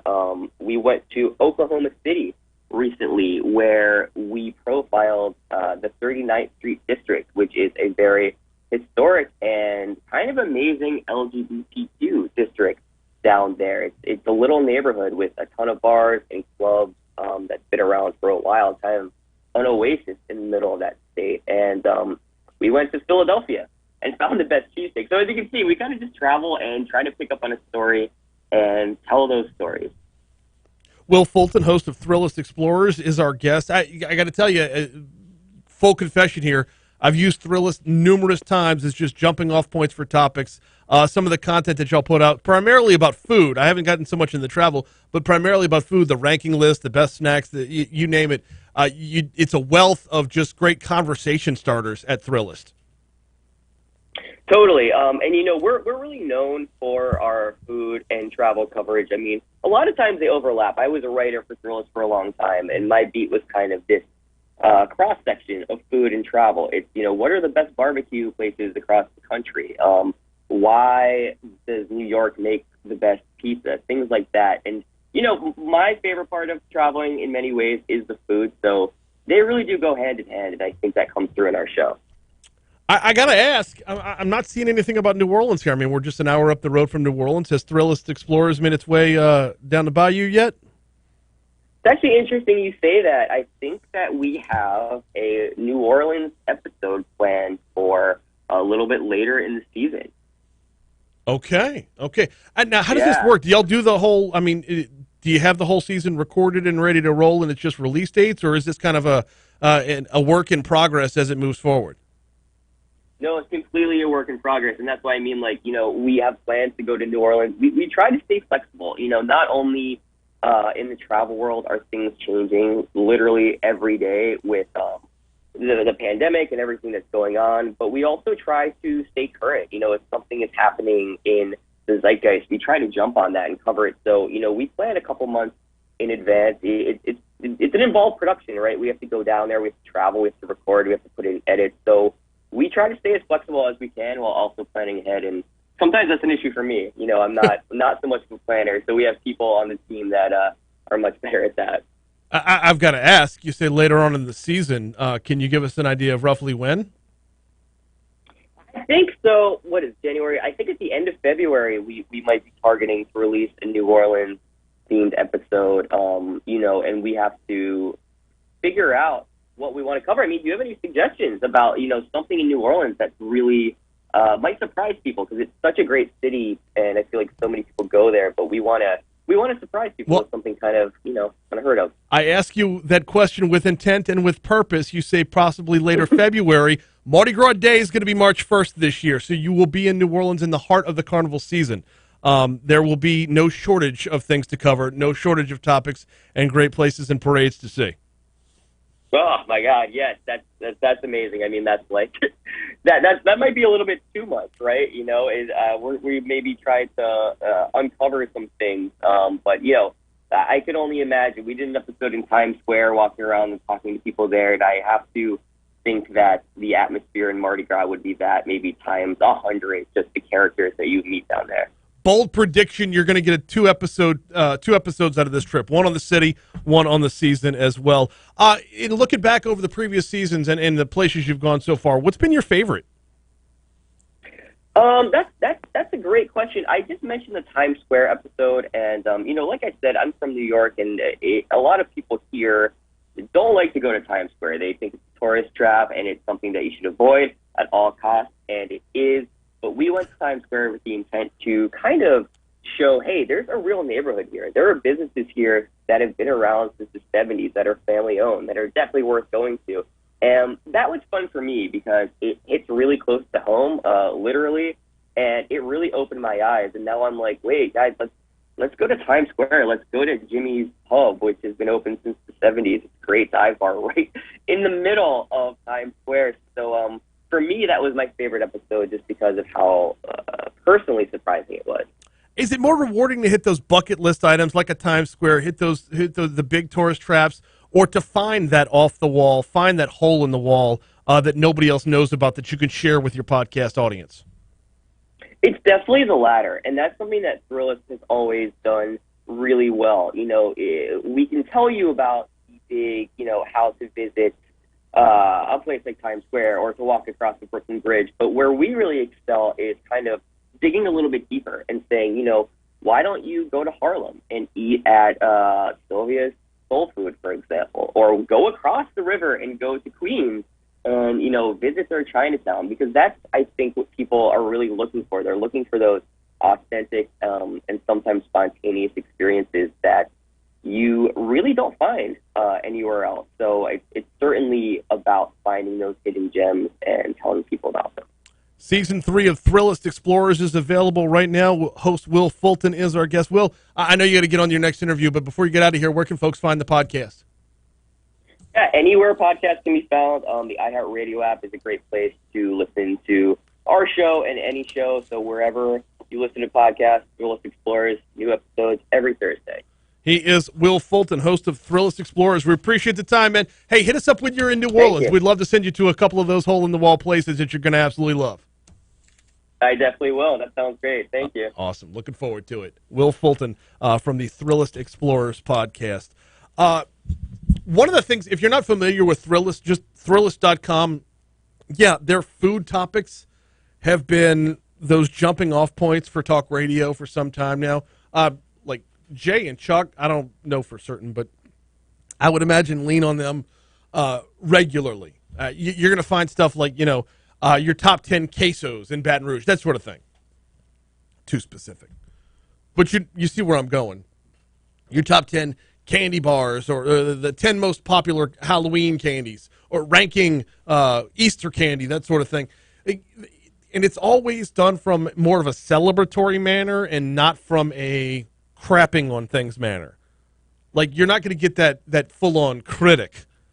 You're going to get somebody that's celebrating, and the content is easily consumable and easily shareable as well. Thrillist is doing some good stuff over there. All right, we're going to take one more break for your money now. Then we'll check traffic. Then we'll come back. We'll close it out next right here on Talk 107.3 FM. He was good. I try not to book the iHeart podcast stuff, but I had a feeling he was going to be going to New Orleans for Mardi Gras.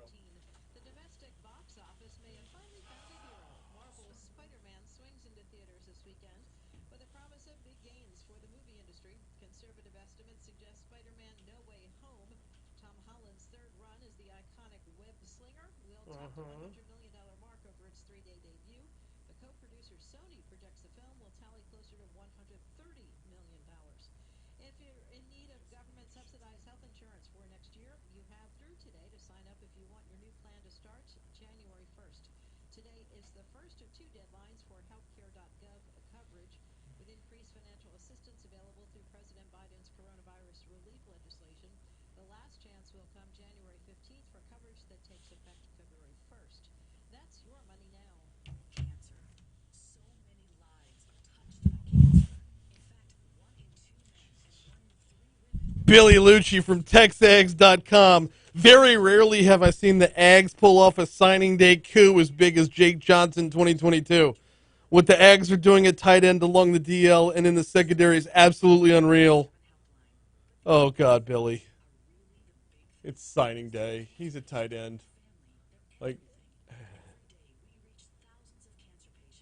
it's so cute. They're like Cubs fans.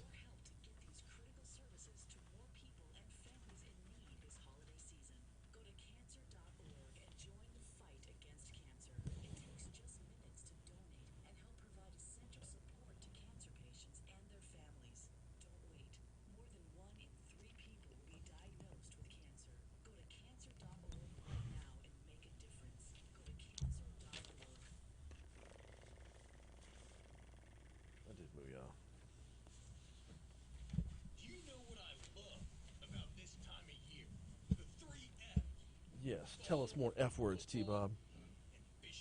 So why don't you take your fishing game to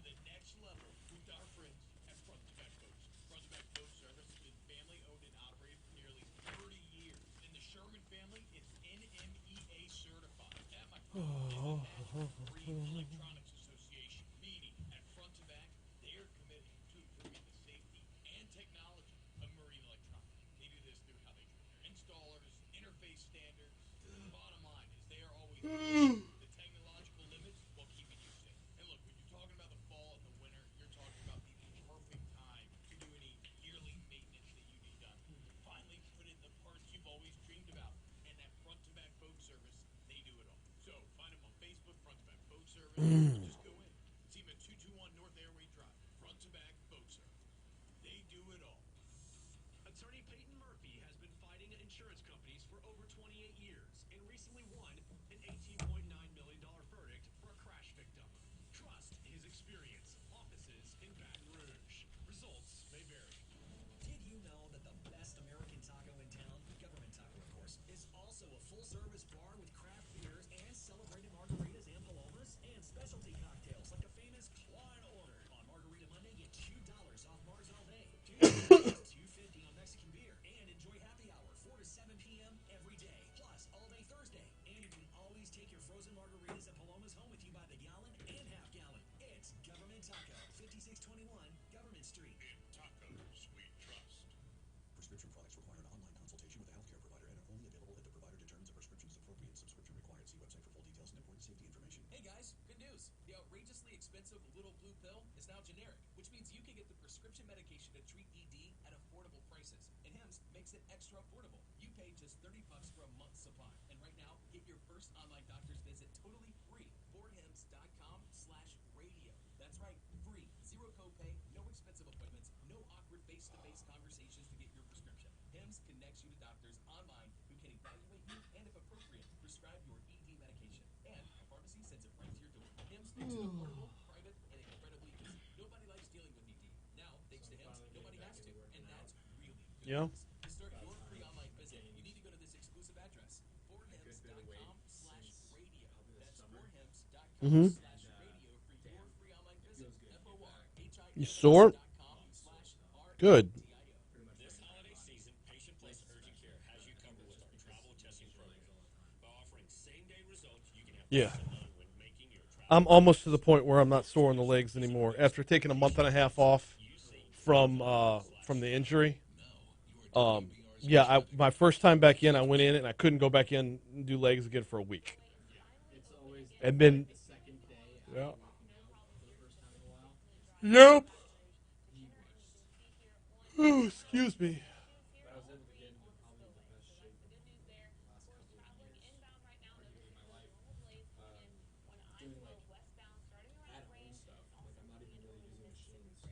Yeah. Trying to get as in shape as possible for the ball. Do what? What ball? Yes. Wait, you're going? Oh shit. Okay. Well, I'm gonna need a producer then.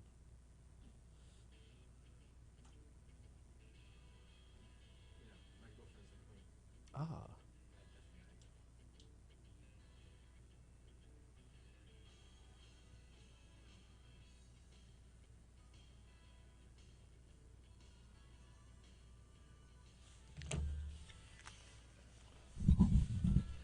$8:56. Talk 107.3 FM, WBRP.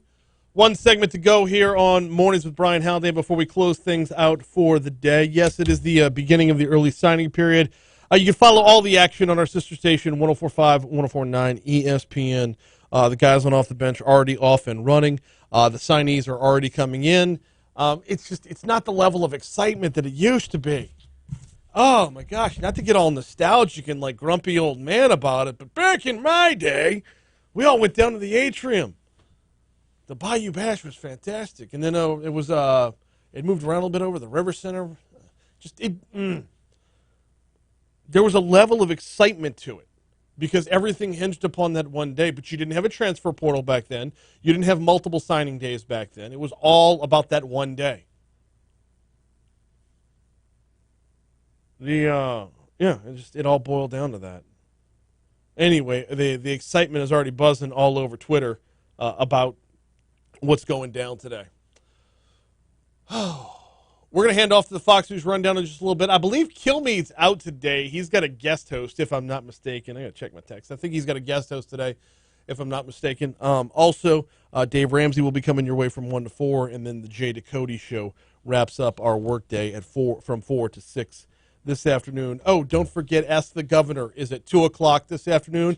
Governor John Bel Edwards likely going to start off by commenting on his decision to go ahead and well, he's choosing to ignore what the Health and Welfare Committee has to say about COVID-19 vaccines in schools. Those 16 and older will be required to get a vaccine unless they decide they don't want it. I don't understand this from so many standpoints. If you are pro-vaccine mandate, you should be mad about this because the opt-out is so easy. Now, if you're anti-vaccine mandate, bear in mind I said anti-vaccine mandate, not anti-vaccine. If you are anti-mandate, you should also be mad about this because why are you doing this?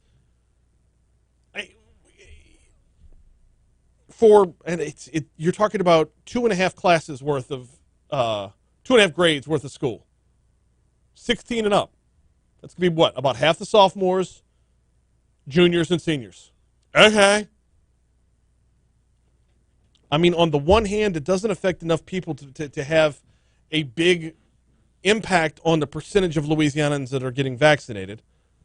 On the other hand, it's so toothless that your opt-out is as simple as, I disagree. You got any reasons? Philosophical. Okay. Sign here. And then the flip side of that is, why should I have to sign out? Shouldn't I just sign in? I don't know. I get all sides of the argument.